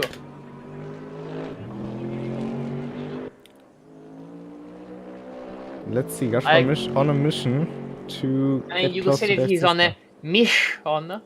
Oh god, those puns are getting out of hand. That is true. That is indeed very true. I can tell you that much. But Ricardo Bello, he's not going away, let's say. He's slowly creeping in on Gaspar here and there. Well, interesting. He's not giving up. I mean, why should he? He's still running in P5. And yeah, that is true. I mean, to be fair. And Gaspar Misch and Ricardo Bello are in fact running faster. Oh, Gaspar Misch this lap time at 2:05.25. Oh, that is quick. That is extremely quick. They are running. Yeah, to be fair, one thing I need to point out is that the gap between Misch and Bello has increased from last time we checked to over 4 seconds. Like that's just timing. Like the timing in racing sometimes bugs out a bit. I mean, yeah, that is also true. That is also true. So now you can see him gaining suddenly a second. So it's in reality something like 3.8 seconds. But Ricardo Bello running exactly what the front three, which are all quite identical lap times this time, set. And Gaspar Misch with a 2:05.2 8/10 gaining on the front pack. That's quite the statement.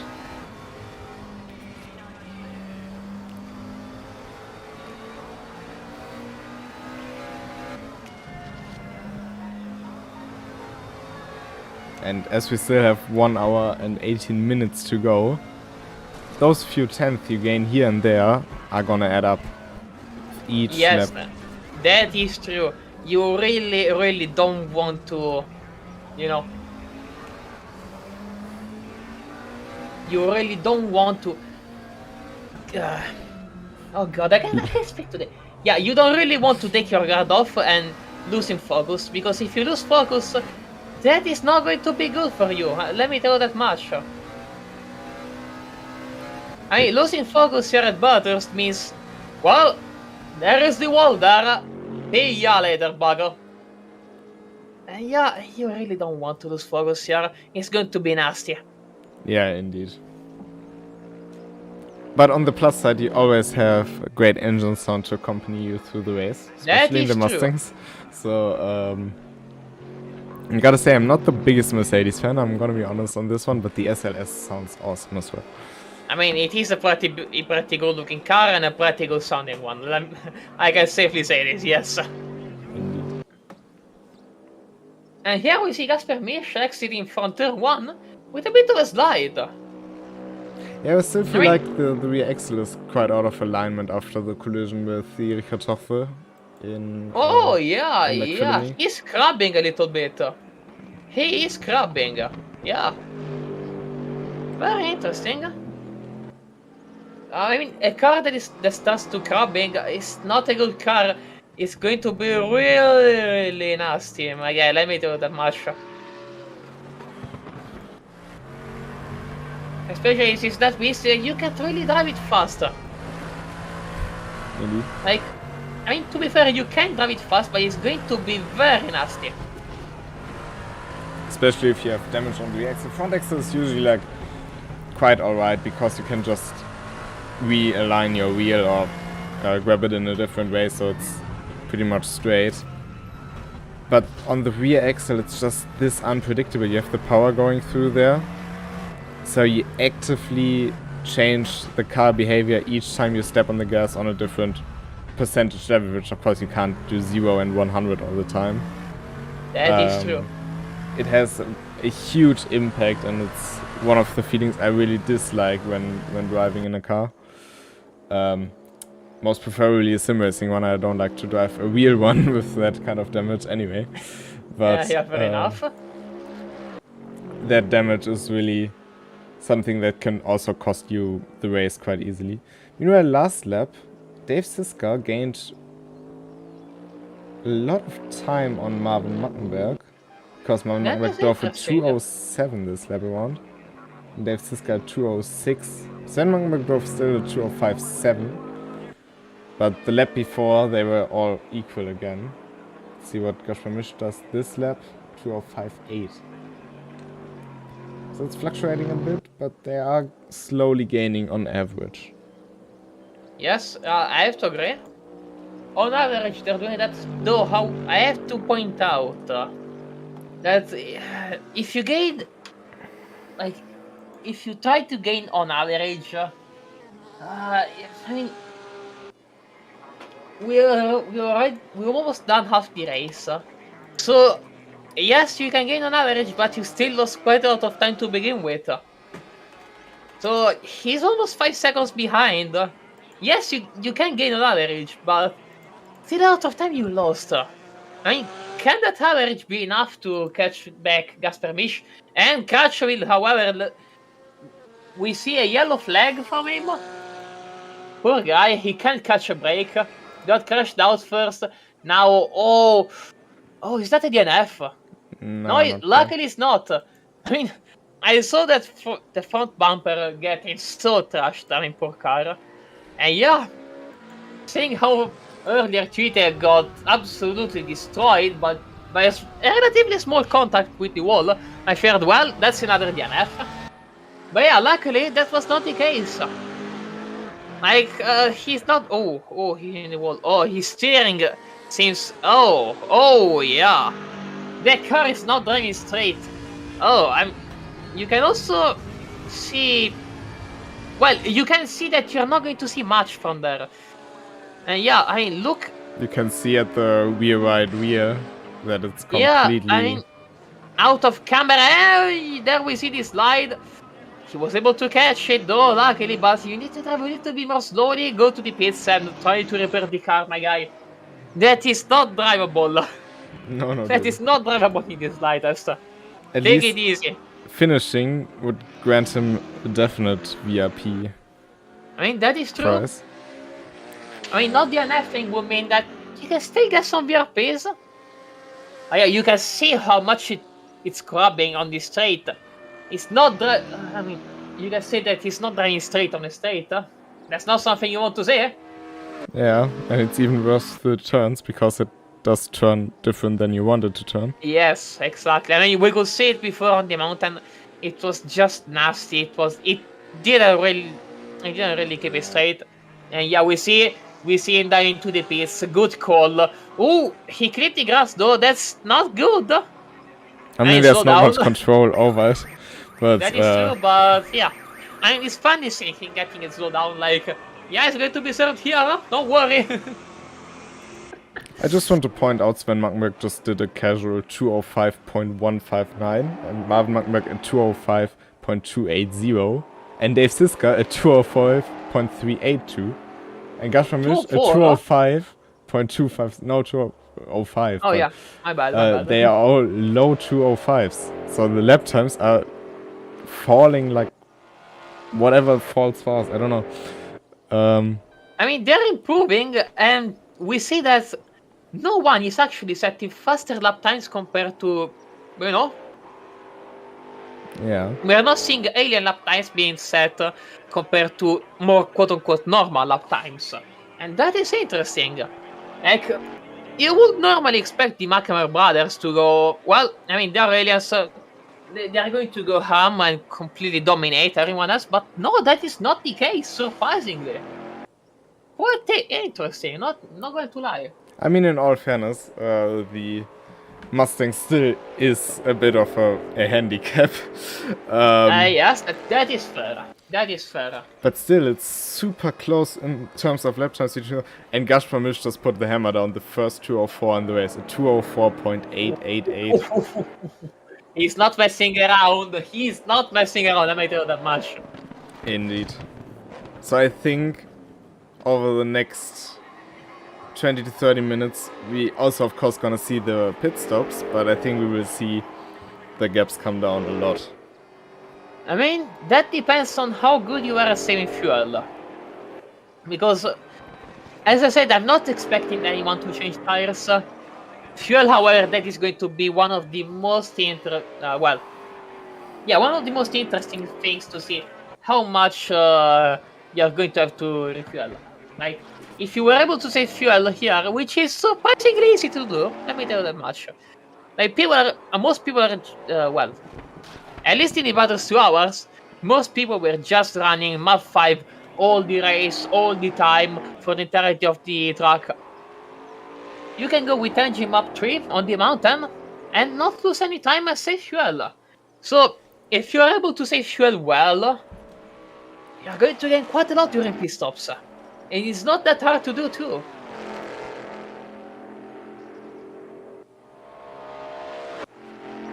Just having a look on the top speeds of the cars, and Sven Mackenberg's car seems to be just 1, maybe 1.5 kilometers per hour faster than Marvin's. I mean, that could be down to anything, literally. Yeah, Sven said he has the Twitter set up, so maybe he's running 1 degree less downforce, or maybe a bit more wake on the car. I mean, we can't know yet. However, that is pretty interesting. I mean, it might also be just the exit from the Dipper, if I'm not mistaken. That's the last corner of the mountain. One before the straights. Oh, okay, yeah. I mean, it also depends on how fast you exit the mountain section. That could also be down to that, like 1 or 2 kilometers per hour. It could be just a matter of corner exit. And wait, no. I made a mistake. For some reason, I thought that Marvin Buckenberg was still 1.7 seconds behind Sven, but yeah, no, it was 3 seconds even before that. Oops, my brain did a mistake. That's a big F. And Crash wheel again in the wall. Crash! Oh, that's a big hit. That is a big hit. That's a DNF. The mountain cleans yet another victim. Oh, I mean, it's the same corner as before. Yeah, it's very easy to get caught up by the uphill and then just slightly get into the curbing, which is very steep on the inside. I mean, also on the outside, if you get too early on power on the curb, that can send you around and into the wall. And I might have or have not done that when I was practicing for the Bathurst 2 hours. So I know how it feels. It's just one of the worst feelings ever. It literally catches you off guard. You can't do nothing about it besides spraying. So yeah, it's pretty bad. Guy. Anyway, the battle for P3, we see Zizka going 276 here. We see Gasper Mish going 3 kilometers per hour slower on the main straight. So the difference in speed is not really hefty. Like, all the cars can roughly manage the same top speed there. I mean, besides the Mustangs, of course. Those things are missiles on the straight. Or you could say they are missiles. I mean, we have a perfectly fitting emote, but it's not. Well.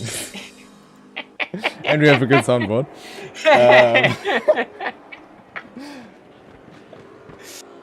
At least the timing was good.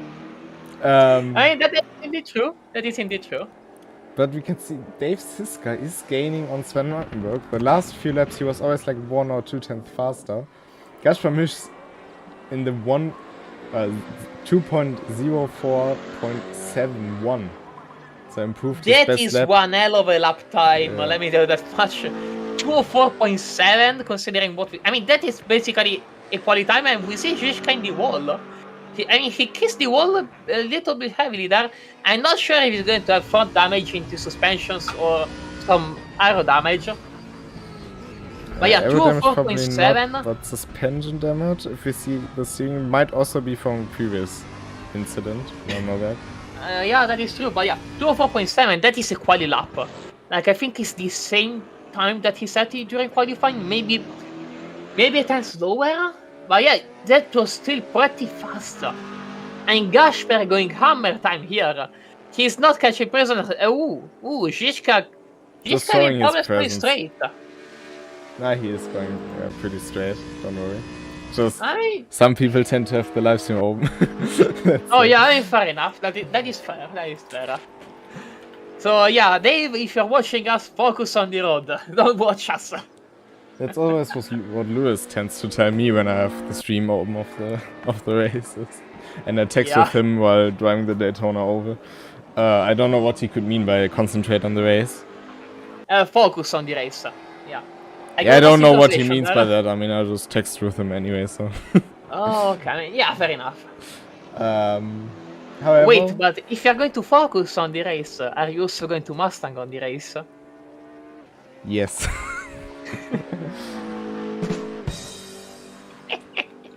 Yeah, I'm sorry for this bad jokes, chat. You're going to have to deal with this. Just grab something to drink and you will be fine. Anyways, Van Mackenberg with a 205.159. It's a pretty interesting lap time. I think I'm not sure if it's his PB. It's PB. But it was... Okay, oh yeah, it is PB. So, he's increasing his pace. However, it's still not enough for the 204 that Gasper set before. That was one hell of a lap time. So how are the Mackenberg brothers going to counter Gasper Misch literally raging to the field? Like, are they going to be able to go faster? I mean, if they're not, and if Gasper was able to save a little bit of fuel, we might see a Mercedes trying to sniff 204s.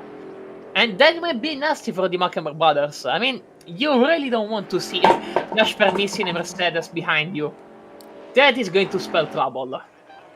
And with trouble, I mean, he's not necessarily going to crash you out, but he's going to be a little bit cheeky. I mean, anyway, this race so far, you can't really count on anything, so it's... I mean, yeah, that is true. Anyway, Dave Zizka, he lost a whole second from Marvin Mackenberg. He was, I think, 6.5 seconds behind? Now he's almost 8 seconds behind. So he lost a second and something somewhere. Like, he either made a mistake, or the Mackenberg brothers increased their pace. And speaking of increasing pace... Yeah, indeed, he lost 1.2 seconds. Oh, another mistake. Oh, yikes. Well, speaking of mistakes... Did Marvin make a mistake somewhere? Because I don't remember the gap being 4 seconds from Sven. I'd always hovered around like 3 to 4 seconds. Sven on average is a tiny bit faster, but then Marvin Mackenberg claws back some time here and there. Yeah, So I mean, fair enough. It's hard to tell between the two of them. Yeah. Anyway, Gasper Misch right now is barely 5 seconds behind. I mean, 5.5 seconds behind Zizka. So he's catching up very easily. I'm not sure how Dave is going to be able to defend from Gasper. I mean, he seems to be very aggressive in his current to the field. And I think that Gasper knows that he's the fastest one on track, knows that he has a chance to win, so I think he's just going to go hammer. And we see Riccardo Rebello with a little bit of a slider. He's sliding all the time. It's but he's also not keeping up with Gasper anymore. It's quite surprising to see that he dropped off quite significantly in pace. So Well, considering how the 650S is a bit more modern of a GT3 compared to the other cars, probably is going to be quite a lot better with quality pace, with considering that it's not going to have really a lot of fuel. However, with a full tank of fuel, I think its performance goes down a cliff because, you know, probably it has a bit more sensible weight balance, maybe with the aerodynamics being more sensible, you might have something not working properly with different amounts of fuel. Anyway, we hear the first pit stop, Dave Shishka. And is he going to change all 4 tires, or is it just going to be him refueling? And he missed his pit box. did he? Doesn't seem like it. Lights are off. It seems. I mean, it wasn't really precise, so that means it's going to cost him a few precious seconds. Because in race home, if you don't hit your pit box precisely, you're going to lose some time with your mechanics having needing to spend some seconds preparing your car. So that might cost him a few important seconds he cannot afford to lose. But he doesn't change tires. He stays on the not ones he tire has. change. He's going to double steam those ones. That is a good call. That is the call. Do not change tires, drivers. I mean, it would be more interesting for us if somebody did. Yes, that would be funnier for the race. However, it wouldn't be funnier for the VRPs. That's true. But we now crossed the 1 hour mark. We are halfway through this race. And it all points towards one showdown in the end. Yes, that's indeed true. So get your popcorns ready, chat. Because we're going to enjoy those right at the end of the race. I mean, right now it's just a warm-up. People kind of exchange blows in the form of lap times. However, they are going to exchange bigger blows at the end of the race, where they're going to go door banging. And we see Sven Mackenberg pitting and Marvin staying out. No, Marvin is also pitting. So yeah, both the Mustangs are pitting. Very interesting. What is Gasper going to do? Is he going to... He's going to stay out. See the overcut. We see the overcut from Gasper Mish. So it's going to be interesting. He has one lap where he can go faster than the 2 Mackenbergs because he's going to have less fuel. We see the same strategy from Ricardo Rebello overcut. They're going to have less fuel than the Mackenberg brothers. Does this mean they're going to be able to capitalize on that? Ooh! And Sven Mackenberg changing fronts. Tire change! Now this will be very interesting. I can imagine because the Mustang may be more understeery and he's trying to get more oversteer into the car. 15 seconds is something you can do. And we've seen with the pace he is on fresh rubber or on the fresh tires. Could easily go the pace of Gasper Mish, if not faster. I mean, on one hand that is true, on the other you're going to need to be very careful with your oversteer at that point. Because it can get very nasty, I know that firsthand. So, is that the call? I'm sure it's a very interesting strategy. But I'm not sure that is the right call. I mean, we'll see if it plays out. There is only one way for us to see. The Mustang is very different in that regard because it is a super understeery car with a heavy front balance. And in front-engine cars you definitely can change front tires. A lot of people used to do it on the M6, for example. That is true. The Mustang is even more front-heavy than this car, so it might be a very good long-run choice. Of course, he's now 9 seconds behind Marvin. But in the longer run, in the longer term, Marvin will suffer from a lot of understeer. Yeah, that is true, but still, there is time you need to gain back. You will see once Sven I mean, completes his first lying lap. yeah, there is only one way for us to find out, and we see Gasper miss. Stays out again. I mean, he seems to have saved quite a lot of fuel. That is a pretty good. And also Ricardo Rebello saved fuel. Nice. Alonso Wagmeister still in the pits. He seems to be also changing tires. Yes. I'm not too sure. It looked like it. Yeah, it did look like it. And we see Sven Mackenberg compared to his brother. I mean, thus far, I know it is a long time advantage he's going to have over Marvin, but thus far it doesn't seem like he's gaining any he's gaining any time from Marvin, and the gap is still there, 9.5 seconds. Sometimes goes up to even 10 seconds. Oh, I mean, I'm not sure that is a good call, especially since later in the race he's going to have to be more careful on throttle. I mean, he's not going to be more careful than Marvin, because Marvin didn't change at all, so that part will stay the same between the cars. And it doesn't seem like the car is getting too oversteer. It seems like it's pretty much the balance Sven wanted. I mean, yeah, it looks quite balanced overall. Still, that is an odd call to do. Oh, I think it might yeah. be just the right strategy for this car in this situation, but we will see. I mean, it seems like it's paying off right now, because the gap decreased from 9.5 seconds to 8.5 seconds. So on the mountain section, it seems to be paying off. See now, for how long Gashpamish can still stay out. Last lap time. I think it's either this lap or next lap. I don't think he's going to be able to overcut it anymore. And there we see he's diving into the pits right now. He's diving into the pits. Repeat. So Gashpamish is pitting. Now let's see Rebello. Is he also pitting? Doesn't look like it. I think he's staying out. No, he's also pitting. Okay. I mean, those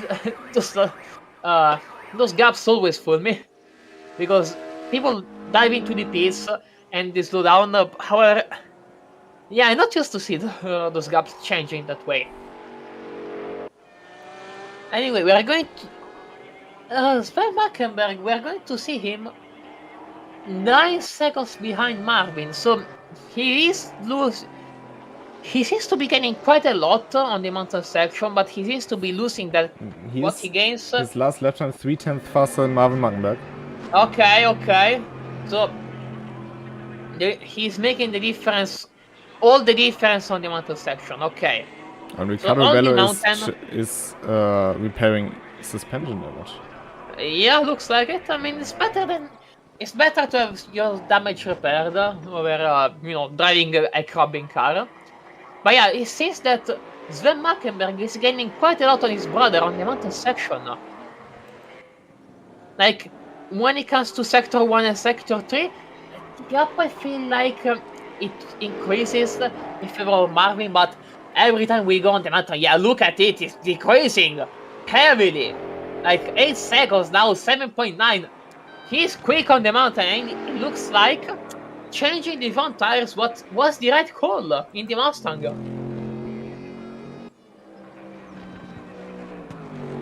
That was an interesting call, but the right one. I mean, pretty odd, but at the same time, that seems to have been the better call.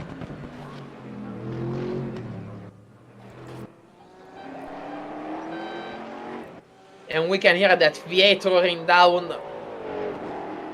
from the mountain. But yeah, the gap has increased quite heavily. I think it's more of a timing mistake in that case. But we will see with the lap times. Oh yeah, I'm seeing it, yeah. Like, he's decreasing heavily now. Yeah, it's probably a timing mistake at this point. But this will be interesting in the long run. Yes. I mean, we saw in the last lap Sven being 3 times faster than Marvin. What about this lap? How faster Then Marvin with Van Gogh in 3, 2, 1. 7/10 the difference for Sven Mackenberg. Okay, yeah, that was the meta call. Holy cow! Sven Mackenberg with the oddest strategy out of them all, but it seems to have paid off. But getting close is one thing, getting by is another. So Yes, I mean, especially Bathurst. yeah, and especially between the two Mackenbergs. Yes, I mean, there are a few overtaking spots. But they're not the easiest ones. So, like, there are turn 1 and 2. Yes. Then the last 3 corners, and if you are going in Blankenburg, you can overtake on the mountain. Especially a skyline. Like we saw that last year against Cody Nikolaskowski. And Cody, if you're watching us, hello, welcome to the stream. But yeah, that overtake was quite the overtake, not going to lie. That was... I mean, it kind of went down in race from history, which is good for Cody and not so good for Cody, but of course we don't need to mention that Cody is one of Racem's greatest driver ever. I mean, I would say that not just Racem, but probably one of the fastest team racers that there are on this planet. He is quick. Let me know that much, no matter the platform. Yeah, I mean, if we think about what he did back then in Gran Turismo. However, yeah, it's incredible what can happen sometimes between people. But also between the two in front, Marvin Mackenberg, Sven Mackenberg, they have fought so many times, they know each other, of course, better than everyone else, because for once they've raced so much against the other. You might have noticed that they are brothers, so of course they got to know each other. But this is going to be interesting in, I'd predict, hard to tell, maybe 15-20 laps, so 20 to 30 minutes.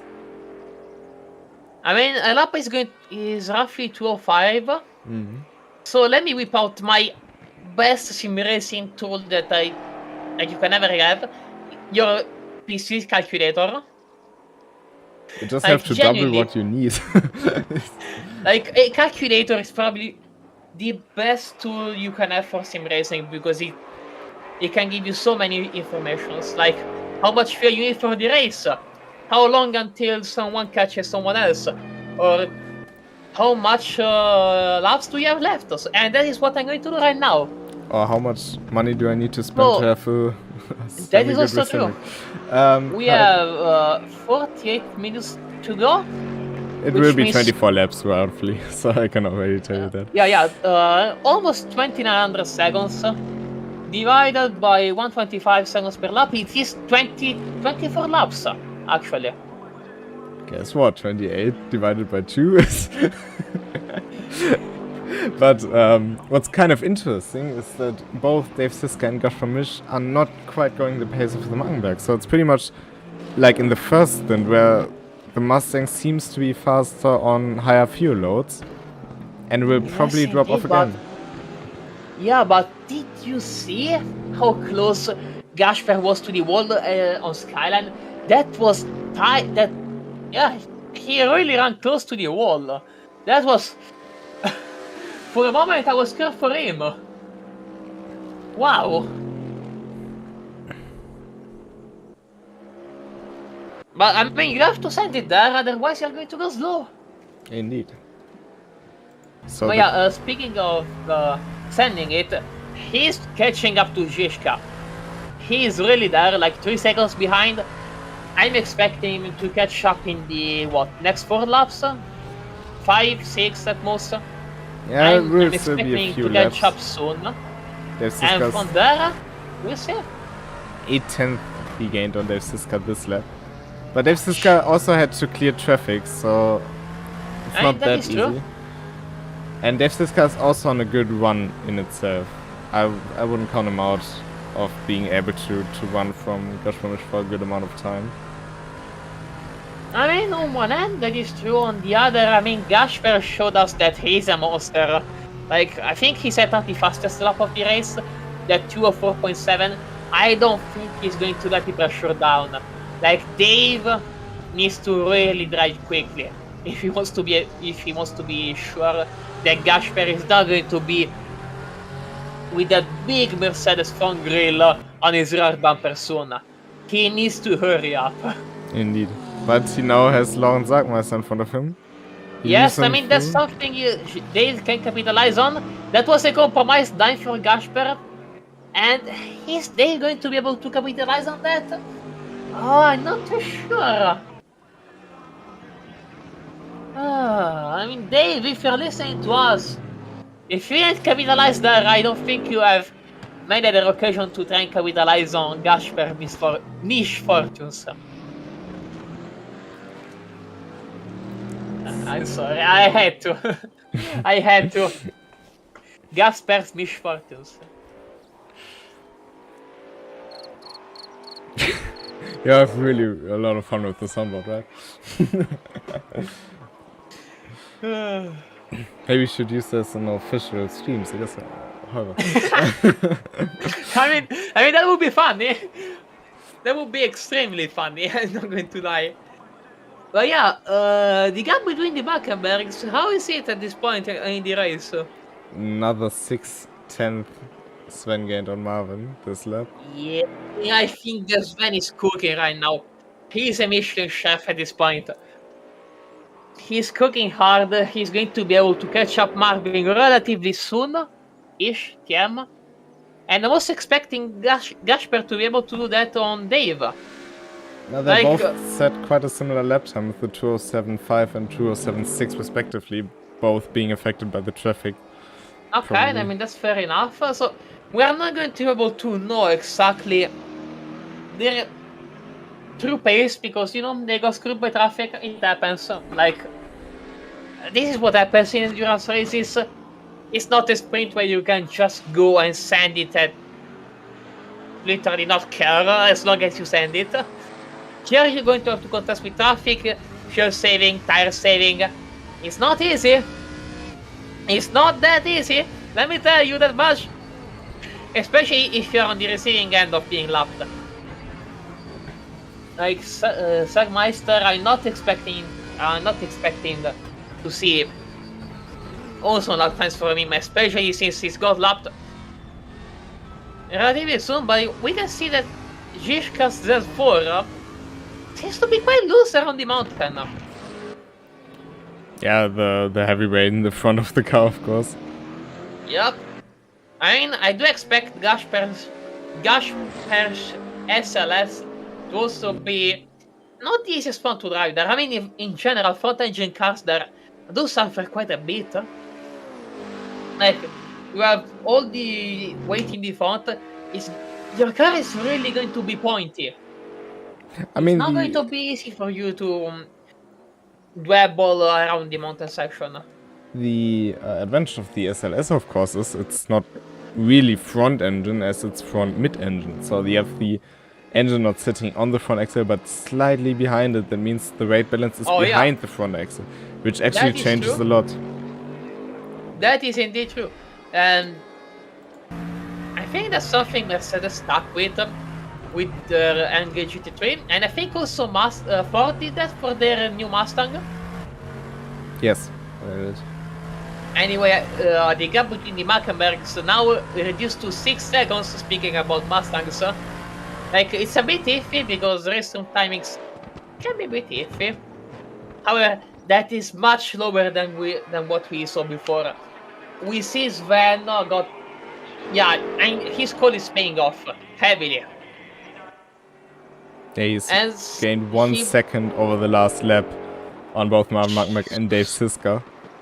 Jesus Christ. Even Gaspar Misch only goes a 206.2 pace right now. Oh, okay. I think Sven is seriously going ham at this point. Like, it's seriously hammer time for him. He got the right call. I'm not going to lie. That was surprising. I did not expect that in the slightest. But yeah, that was his call, and it's working. It is working. And that's a surprise. Oh yeah. Pardon. We do need to see, however, if this pace is something he will be able to keep for the entirety of the race.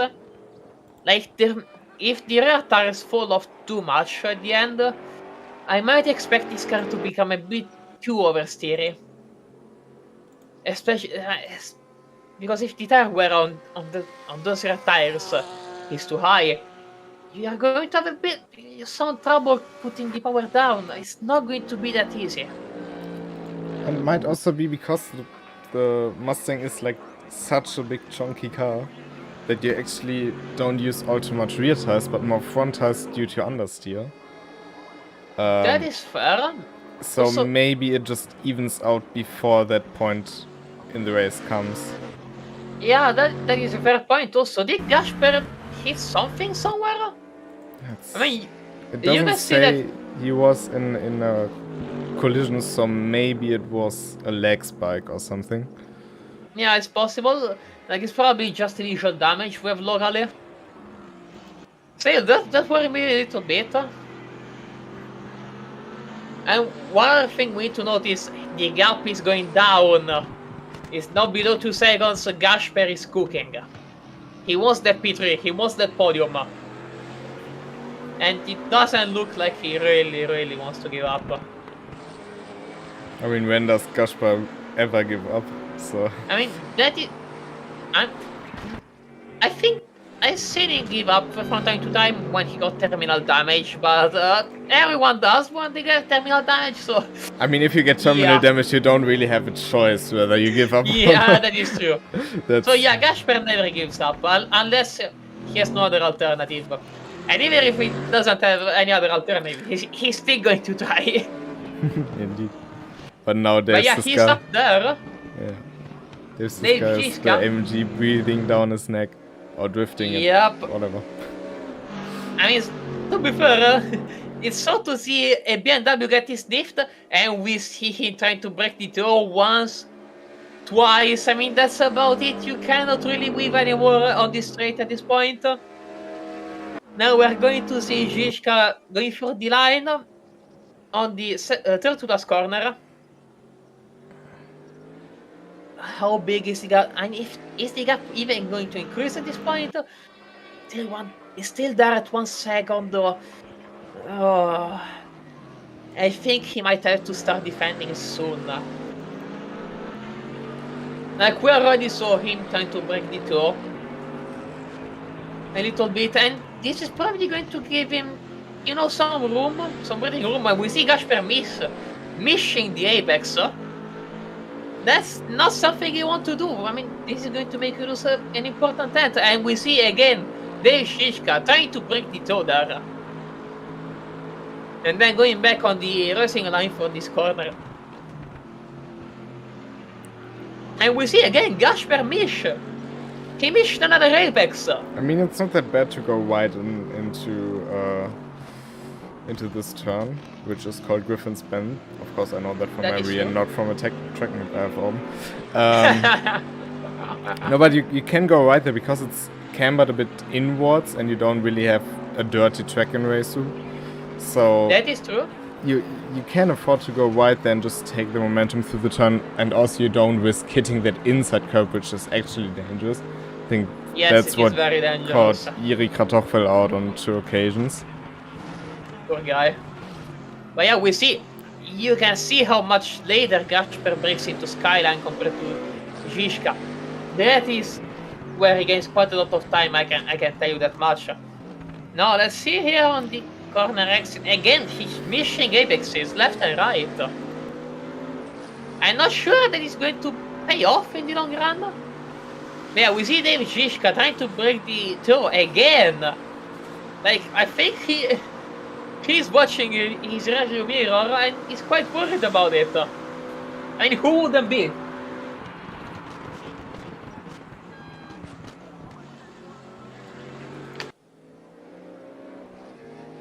It's quite hard to tell if it will be enough in the end for Gasper to close in on Sven and Marvin, especially with the pace Sven has. I mean, maybe he might be able to do that on Marvin, maybe, but I'm not expecting him to do that on Sven. I mean, unless unless Sven makes a mistake, well, since we're talking about Gasper, cue the obvious joke in, but yeah, unless Sven makes a pretty big mistake, I do expect him to be able to win this race somewhat handily. Like, it's not going to be easy to overtake his brother at Bathurst of all places, but at the same point, Marvin is going to have a hard time defending, especially considering the pace advantage Sven has at this point. It's not going to be easy for him. It's still hard to tell. If they start fighting, they will lose quite some time, and if Gashpamish at this point gets past Dave Sisko. Ooh, we see a problem for Marvin Wackenberg to Skyline. Maybe his tires are starting to give up. I mean, or maybe was it just him breaking a little bit late? But yeah, that was not the line you want to take to Skyline, my guy. Let me tell you the match. Kinda suboptimal. Yeah, we see Gasper Mish still there. And the gap doesn't seem to increase too much or decrease too much. It's still roughly average, looks like. But Gasper Mish is now pretty close. His slipstream is going to be much stronger now than before. Dave Shishka, you really need to go full metal to the pedal because Gasper Mish is right there. It doesn't look like he wants to give up. It's not close enough yet. Guess it will also yet. still take 1 or 2 laps until he is in striking distance. Yes, but I mean he's going to get there eventually, and it's not going to be pretty. Like Gasper is a driver that if he wants to get by, he will try it. He won't apologize for the battle. Like he's going to give you one. Indeed. I mean, we've seen it this race. But in the meantime, Sven Mackenbeck a 2:05.3 the last lap. That's close to his personal best. That's faster than most of the personal bests we have in this race. That is indeed true. And I mean, how much did he gain on Marvin? Because the gap right now is below 4 seconds. Marvin didn't have a valid lap time last time. Oh yeah, that is true. Yeah, entering last half an hour and the gap is getting closer and closer. Yes, I mean, it's between 3.5 and 4 seconds. Marvin, I'm not sure if he can drive faster at this point because I think he's at the limit of what his tires can give him.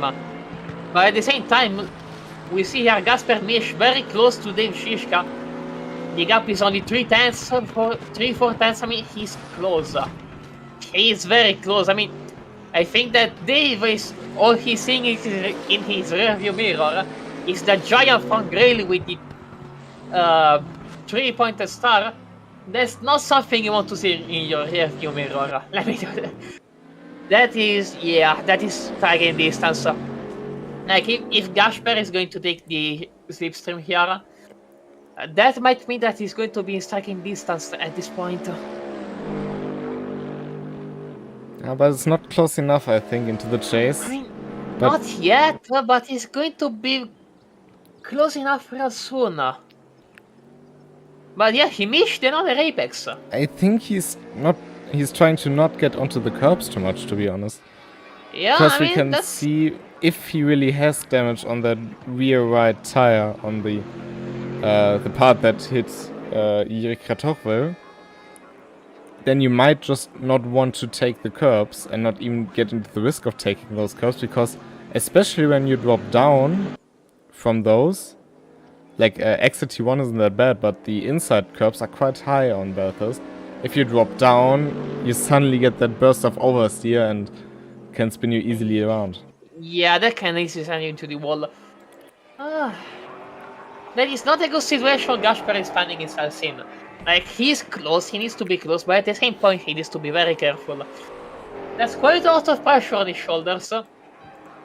And we see Marvin, Sven Mackenbeck, pardon, he's gaining quite a lot of time on his brother. Oh boy, Marvin. Marvin, my guy, I feel sorry for you because his tires are not really able to give him any more than what he's already extracting from them. He's going to struggle quite a lot with keeping pace with his brother. Oh boy. On the other hand, this I'm is his, not envious about. I don't want to be in this situation. on the other hand, this is still his chance to be P1, because if Sven Maggenberg didn't change tires, he wouldn't be in this situation in the first place, because he was second before the pit stops. Oh, we see the big slide from Gasper Misha. And yeah, now Marvin Maggenberg is in the situation to be P1, and Sven yes, first has to get by. I mean, he can defend. Well, we know that he will defend. That's not an if, that's a matter of how hard. And if he's going to defend hard, is he going to collapse? Is he going to, make a mistake? That means, well, that's it. Sven is right ahead, and that's your chance of winning on. I mean, Sven can apply so much pressure on his brother. It's insane.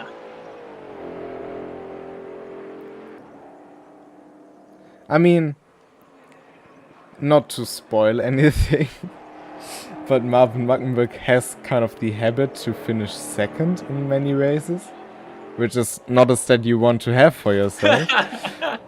Poor guy. But it will be quite interesting now near the end, because Marvin knows how to defend, Sven knows how to attack. They both know how to handle pressure, so that will be an interesting finish. Under pressure. I don't want to get a copyright claim. Just kidding. I'm sorry, something that is quite interesting to note is Dave Shishka has been able to increase the gap from Gasper Misha. There's an interesting idea in the chat. Drink a shot of vodka every time Jojo makes a Mish joke. I think I would not be sitting here anymore. I don't want to. I don't want to make you drunk. So please, chat. Let's avoid doing that. I don't want anyone to go to the hospital because they drank too much. Anyway, the gap between Marvin and Sven for this lap seems to have stabilized. It was roughly 3 seconds the lap before. Oh wait, it's still 3 seconds right now? Is it? I mean, race sometimes are kinda wonky, so I'm not too sure. Yeah, we will see after this lap to see where they finish. Yeah, I mean, it seems like the gap sort of stabilized. I don't think he lost as much time as he did before. It's 7/10 that Sven gained on this lap again.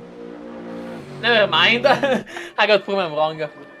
But Gasper Mish, he can get close to Dave Siska, but he just can't find a way close enough to launch an attack.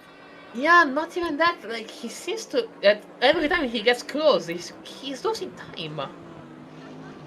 Like, as if he's having a problem with dirty air or something like that, or maybe he's just not able to put the power down when he needs to do it. And that might be a big problem for him.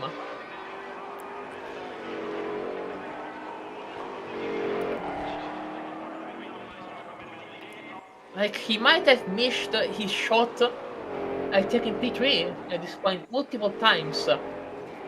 That's not really something I want to see.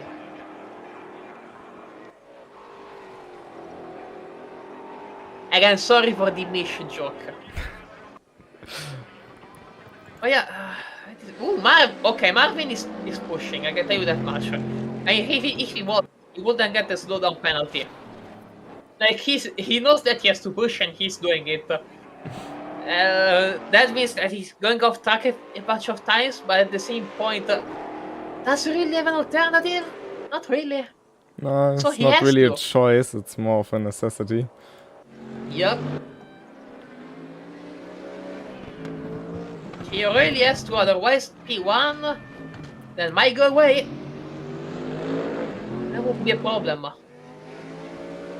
Anyway, Gasper Mish, she's still there 1 second behind Zizka. I don't think going to be able to close that gap down? Like, considering what we're seeing right now. Like, he can get close on the mountain section after Skyline, but on the rest of the lap, it seems like he cannot keep that gap close enough. And that's where it matters the most, because yes, the mountain section is important to nail it, but you don't really have overtaking opportunities there. There is Sector 1 and Sector 3 not there. So, I mean, gaining time there is fine and all, but if you're not close enough where it matters...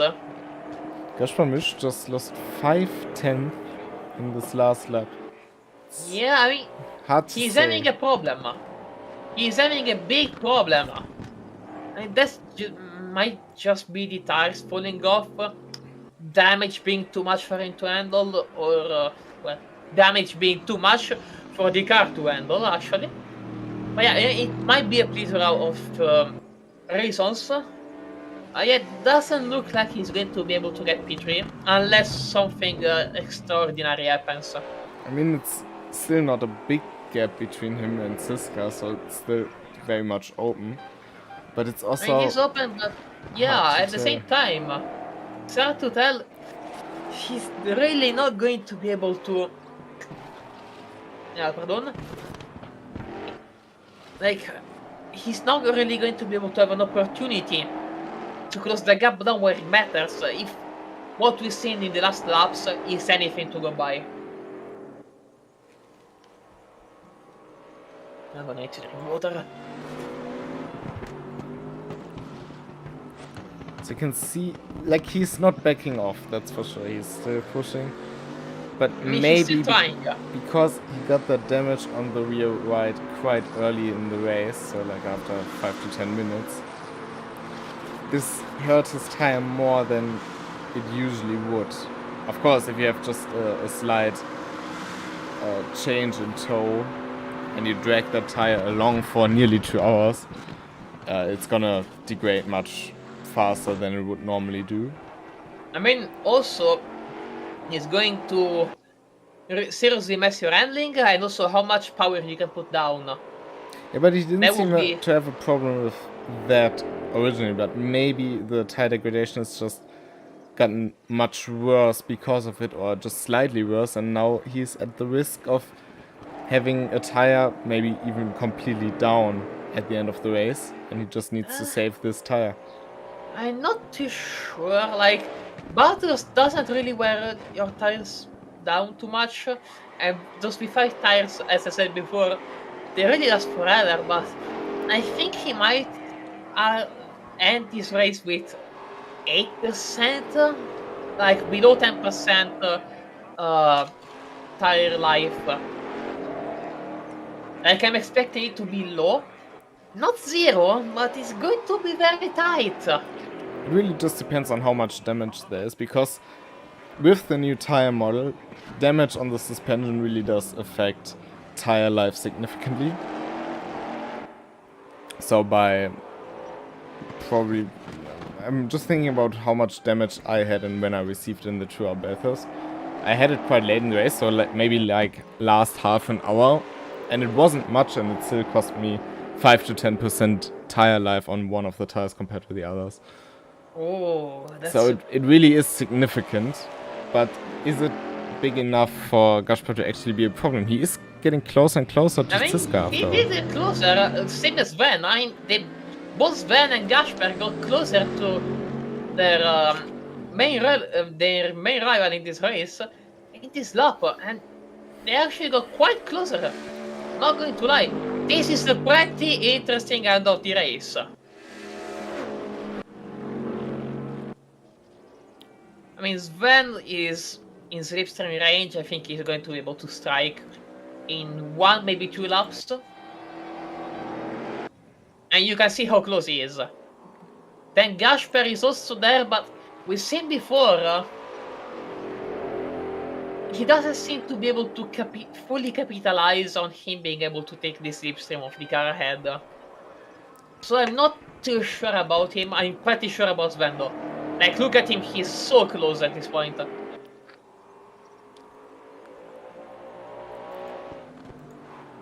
Are we going to see another overtaking into Skyline, or is he going to be sensible and try an overtake in Sector 3? I don't see what's not sensible about overtaking into Skyline. That's a totally normal decision to make. But I don't think Sven is going to take too much risk here. I think he will first up wait and try and move into the chase.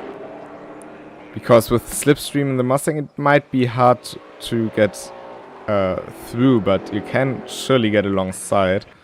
And braking performance with those fresh tires up front might also be significantly better than with the old tires. True. That is indeed very true. So it's hard to tell. I think he won't be able to launch an attack right now. But maybe at the end of the lap, I mean, considering how he's going to get this slipstream, and considering how his fresher tires will allow him to go quite a lot faster than his brother in the braking zone, I think that if not here, at the end of the lap, oh wait, is Marvin going to defend? No, he's not. Yes, not sure. I thought that he was going defensive for a moment, but I wasn't too sure. But yeah, Sven is now in striking distance. I mean, not yet, but it's going to be very soon be able to just send it. And we see Gasper Mish. He's still there. But every time he gets close, it doesn't look like he's able to get close enough. Yeah, it's just like those magic last 10 that he just can't get close enough to. Yeah. But here we see Sven. He's closing down the gap. He's not going to be able to do it in this corner too. Yeah. Is he going to send it into Skyline? I'm kind of worried that he might do that.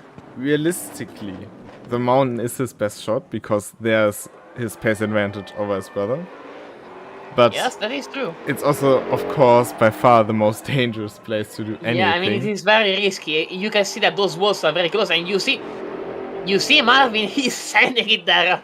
He really doesn't want to let his brother by. Like, he's telling him, you will really need to work for this one, brother. Indeed. And you could see how much he's sliding. As said, I don't think Sven Mackenberg is gonna take unnecessary risk. He is just trying to try it into the chase time and time again for now. But maybe when we have 4 minutes left on the clock, so last 2 laps maybe. But I can see him trying. I mean, he's close, but he got a bad exit to the chase. So I don't think he's going to be able to actually do it here. And we see Gasper Mish. He is closer. He is much closer than he was before. Yeah, he's going to be able to take this. Ooh, we see that slide. But yeah, he's going to be able to take the zipstream of Zizka. That is not going to be pretty for the BMW. That is not going to be pretty for the BMW in this slider stuff. But Gasper is not faster. He's barely faster. He just can't get that close. And despite this 7 to 8 kilometers per hour difference in top speed, he's not really able to capitalize on that. It's as if he's missing that verve that he needs to be able to fully turn his advantage into an overtake. Like, he's not quite there yet.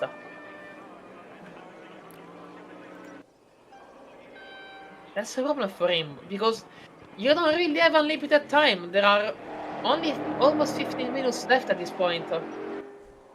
You really need to do that sooner rather than later, because you might not have a chance in the near future. I mean, same goes for Sven. He needs to do it sooner rather than later. I mean, yeah, there are 17 and 10 minutes and 10 seconds left. Can't they do it in time?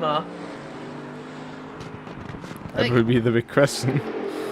Yeah, I mean, Marvin, he's able to defend where he matters the most. Like, it's still quite a bit of a struggle for him, but if he's going to be able to do that over and over again, lap after lap after lap, Sven, yes, the strategy might have been the right one, but He I still mean, has on paper, 16 but in minutes. practice not. I mean, you still have 60 minutes, yes, of course, which is 8 and something laps. But at the same point, it's tight. It's tight. Gaspar Oh, into the wall. yeah. That I don't think his suspensions will appreciate that bump. And yeah, you can see here, Marvin is able to just get ahead of Sven, but he missed the apex there. Marvin missed an apex. I don't think that he's was finding it hard. much of an accident, to be honest. It just looked like Marvin was trying to brake at least as late as Sven to not Yeah, I let mean, him he's give the trying. overlap. And out of this turn, you can go wider. But Yeah, I mean, he's trying to push his hardest to not let Sven by. But is he going to be enough? I mean, Sven always has the security of the fresher tires, so even if he loses time due to a mistake, as long as it's not too severe, he will always make it up over the mountain. Oh, we can see Marvin going defensive for the first time. He is going defensive for the first time. Is he going to be able to make it around the side? We see contact! Okay, I mean, we'll see some door banging, and Marvin was able to defend the position. I mean, I'm fairly sure that contact wasn't intentional. On all tires, you are not really going to have a lot of control on how much your car is going to slide. But still, that was a little bit of a bump. They are gushing it out. They are not being sorry about it. Is he going to do that? No, he's too far to try attempt an overtake into Skyline. That's just not going to work. Oh boy. Meanwhile, Gaspar Misch now is second behind Dave Siska, so there has been another mistake. Yeah, I mean, that might be that damage he racked up from that wall top before. There might have been the throw that brought the cars back, but at the same point, look at it, it's going down. So that could have been just a mistake, but yeah, we see Marvin going defensive again. Inside of the chase. Yes, it's side by side. They break at the same time. Inside. Is he going to be able to make it around the outside? What an overtake by Sven Machenberg. Around the outside in the chase. I mean, that was amazing. That was an amazing overtake. He was able to use his superior grip to just say, well, you know what, I've had fun. See ya, brother. Indeed. Was really great move there by Sven Machenberg. Also greatly defended by Marvin Machenberg, but there's just nothing you can do in this situation. That is true. That is indeed very true. At that point, if you have someone of fresher tires doing that for you, yeah, that might not changing tires. You realize, despite the time advantage you gained by not changing it, that was not the goal. That was not the goal, my guy. And we see now, Gaspar Misch will be the one that will have to try and gain some time, but considering how many times he tapped the wall, like, I think he racked up with significant enough suspension damage that might cost him the race. Like, too aggressive with the walls, it might be too much. It's also seemingly hard to see why he can't get closer to Dave Siska. I don't think it's on purpose, actually. It doesn't seem like it is on purpose. Yeah. And look at that, he's also getting closer again. Like 3 tenths. And he's there, Zizka will know it. But he's been in this situation for so many times. Yeah. I don't think he's going to be able to capitalize on that. Like, yes, he's able to catch some time back, but look at it. Look at it here. He's losing so much time on exit. It's as if he's not able to put the power down as well as Zizka. He's struggling. He's seriously struggling, man. Both didn't change tires in the pit stops, so...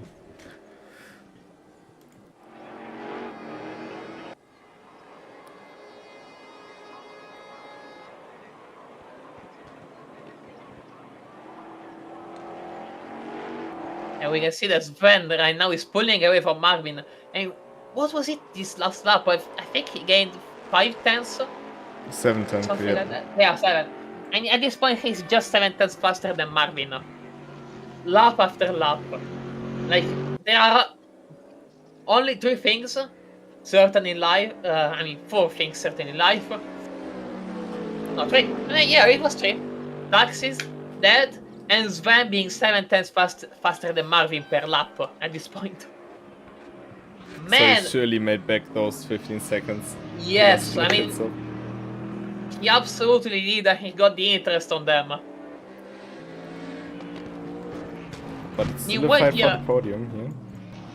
Yeah, there is still an open fight here. Gasper, I mean, I'm going to make a call here, but I don't think he's going to be able to get that P3. Like, he got so close so many times. But, I mean, the last 20 minutes, he's never been able to capitalize on that.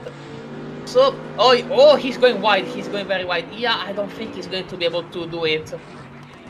I don't think he's going to be able to do it for this race. I mean, I'm expecting Zizka finishing in P3 at this point. Hard That's to my predict call. anything for me, to be honest. I mean, yeah, it is. Oh, and hit the wall again. Both That's- did, actually. Oh, okay. That's probably not going to give them too much damage, but there's not really a risk you can take. Like, with that suspension damage you have, can you afford to get even more damage?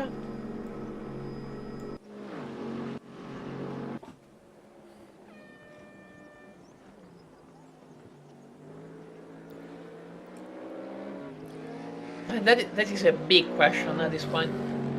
And there are 5 to 6 laps left, so I'm not sure if Gasper is going to be able to do it, or if he missed his chance for good. I mean, if he did rack up some suspension damage, it might also be the reason why his top speed is lacking this much. Yeah, I mean, that is possible. I mean, we've seen earlier in the race that he can get close to the Z-Force, that he can get past the Z-Force on the straight. But right now it just seems like he can't surpass the speed of Dave Siska. That is true. And Zizka can just sit there on the mountain section, not letting him by, and it's very easy to do that on the mountain. Then on the straight, he knows he's faster, he's just going to go full throttle on the straight and just forget about it. I mean, Zizka is in a pretty good position right now.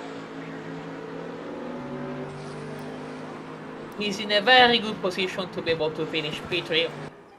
I wouldn't say easily, but relatively comfortably. Like, he cannot rest on his laurels, because if he does, he can get caught up by a desperate Gasper in Skyline. At the same point, as long as he is able to defend. But he's I now don't think closer that- than ever. I mean, yes, that is true. Okay, you can see that Gasper is getting a little bit desperate. He's getting a little bit desperate at this point. To be honest, I think for the MG it looked like the better line to stay inside and use the camber that turn us to the inside. Because That every is true. other lap he tried to go around the outside, get as much speed as possible out of the turn, but just losing the rear end when the track cambers inwards and the rear just loses traction for a bit. He just couldn't use Yeah. it. And you can see that here, he didn't lose a lot of time at all. So it does look like he might have a better chance at trying to get P3 than before. Like, he's in it. Like, with this increasing pace he got recently, he's now in it, and I wouldn't say that he can do that for sure, but he has a good shot at it. He has probably the best possible shot he could have ever had trying to get P3, but at the same point it's going to be hard for him. It's going to be very tough. Oh, I don't want to do some doomer commentary, but could it be over? I'm not sure. Oh god, why is this fight so entertaining? I mean, I'm not complaining, it's just... damn it! Come on, show me what you've got, lads! Come on, Gasper, come on, Dave! I mean, we still Just have one of the best... Oh! another wall tap. That's another wall tap. But we have 3 more laps after this one. Yeah. So it's... And Gaspar's always faster in the downhill than Dave's. He's always in a good position. He just can't use it like he wants to. He needs to find pace somewhere else. And now he's trying to get to the outside as well. We will see again. I think that was actually him losing control of the car, if anything. Yeah, I don't think that was intentional. Could also well be we don't see much from this perspective. I think I can see some aero being worked.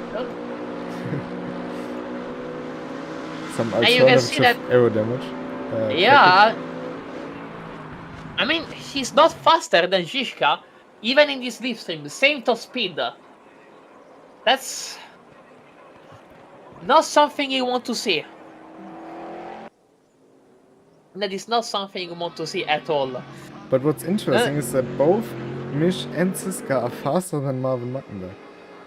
Okay, I mean, that is quite cool, this, but like, quite significantly. Marvin and Sven both set an 0.65 and 0.66 this lap. Dave Siska an 0.55. And this was like the last few laps the case. It's mind-blowing how different the pace is in the long run. We've seen the Mustangs being so much quicker in the early part of the stint, and now it's other way around. As both, who was it, Marvin that said before, that the car with a low amount of fuel is borderline undrivable. I mean, it is borderline undrivable with the low fuel, another bolt up by Gasper. But yeah, they are low in fuel, and they are on old tires. I think that Mustang is not a fun car to drive right now. The slightest. I mean, it might probably be still fun because it's a car you slide from the beginning, but it's certainly not in the best state in terms of pace. I mean, sliding is fun and all. However, at Bathurst, with the walls being this close with you, and we see here Gasper being also very close. So, yeah, but with the walls being so close to you, you really don't want the car to slide as much. And we see that Gasper also again lost the rear, and the rear stepped out under braking, and he lost so much time there.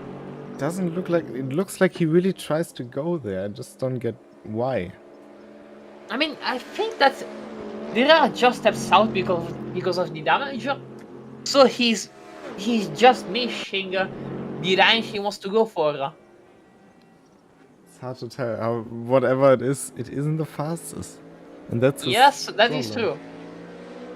That is true. That is not the fastest line. And that means that he's not being able to capitalize on that. But yeah, last 2 laps of the race. Yes. I think that Sven, unless he makes a huge mistakes and goes into the wall, has this one in the bag. Ricardo Rebello, kind of in a normal size from him, except in the beginnings. But after the pit stop, he just wasn't able to keep up. It's hard to tell how much he lost due to the collision with Gaspar. That is true. That is true. If there was any damage sustained because of further contacts with another car. I mean, we've seen him repair suspension damage, I think it was him. That is true. At the same time, I don't know. That looks pretty bad. I mean, Ricardo Bello is a high quality driver. I think everyone who ever saw him race knows that. So there has to be something with the car as well. The car must be beyond, I wouldn't say beyond broken, but he's not there much must be off the something wrong with pace. it. He's just slightly off the pace and it added up. But before the pit stops, and I mean, we've seen in qualifying what his pace was. Yes. I mean, that was just too much heading up. And I think it was something he couldn't deal with. But yeah, we see Gasper not being able to really go any closer to Zizka. That is not something you want to see when there is only 1 minute and 20 left to go and only one lap to go. Ah, poor Gasper. I mean, that's not something you want to have. Poor guy.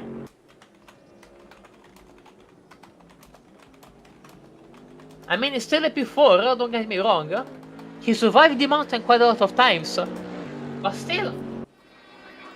Oh, that's... I know the feeling, that hurts.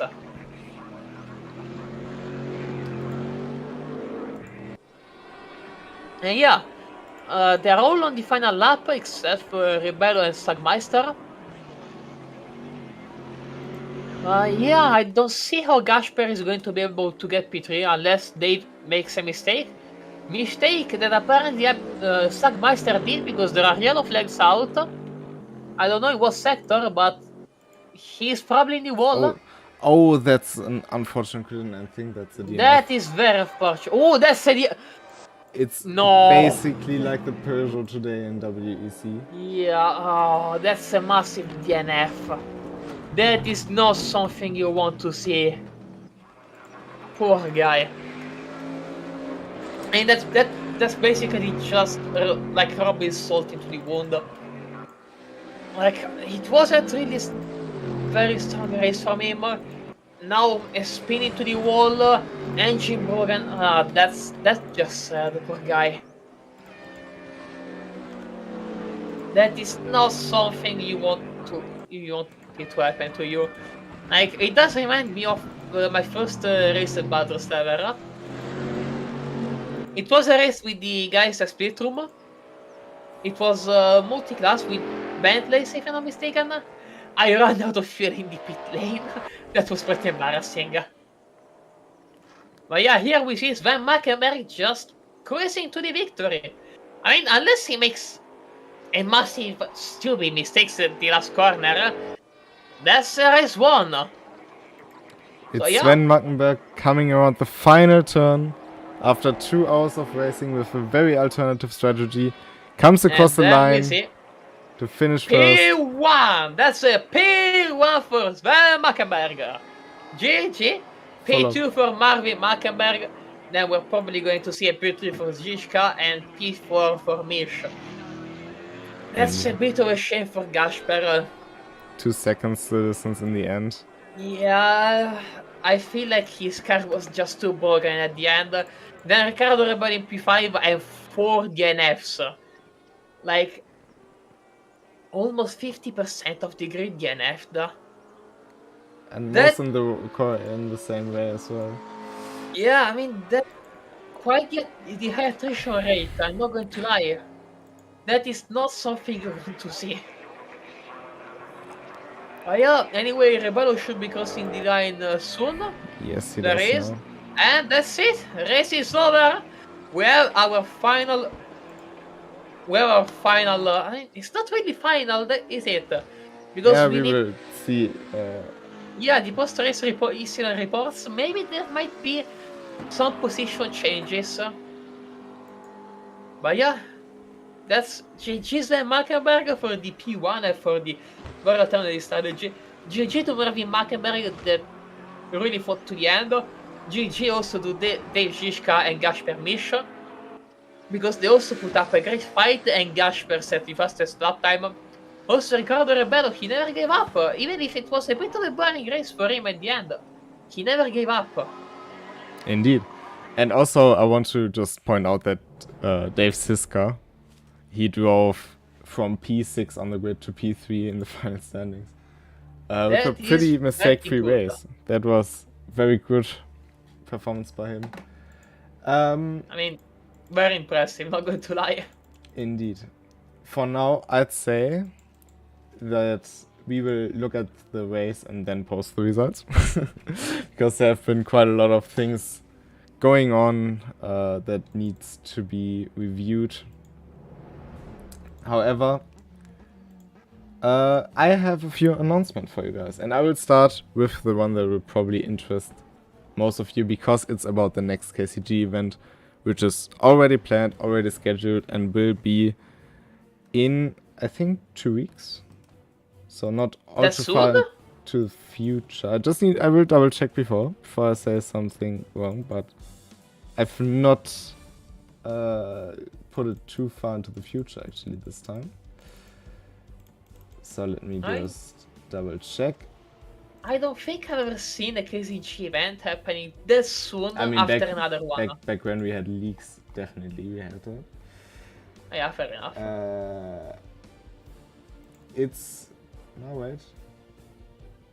I'm wrong, I think. It's not 2 weeks. Okay. You got me worried for a second though. Because there is other stuff happening. Or is it?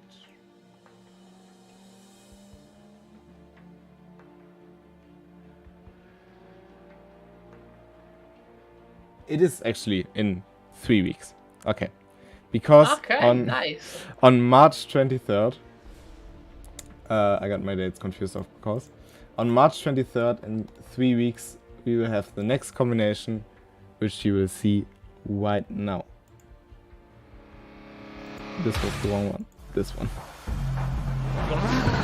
Perfect.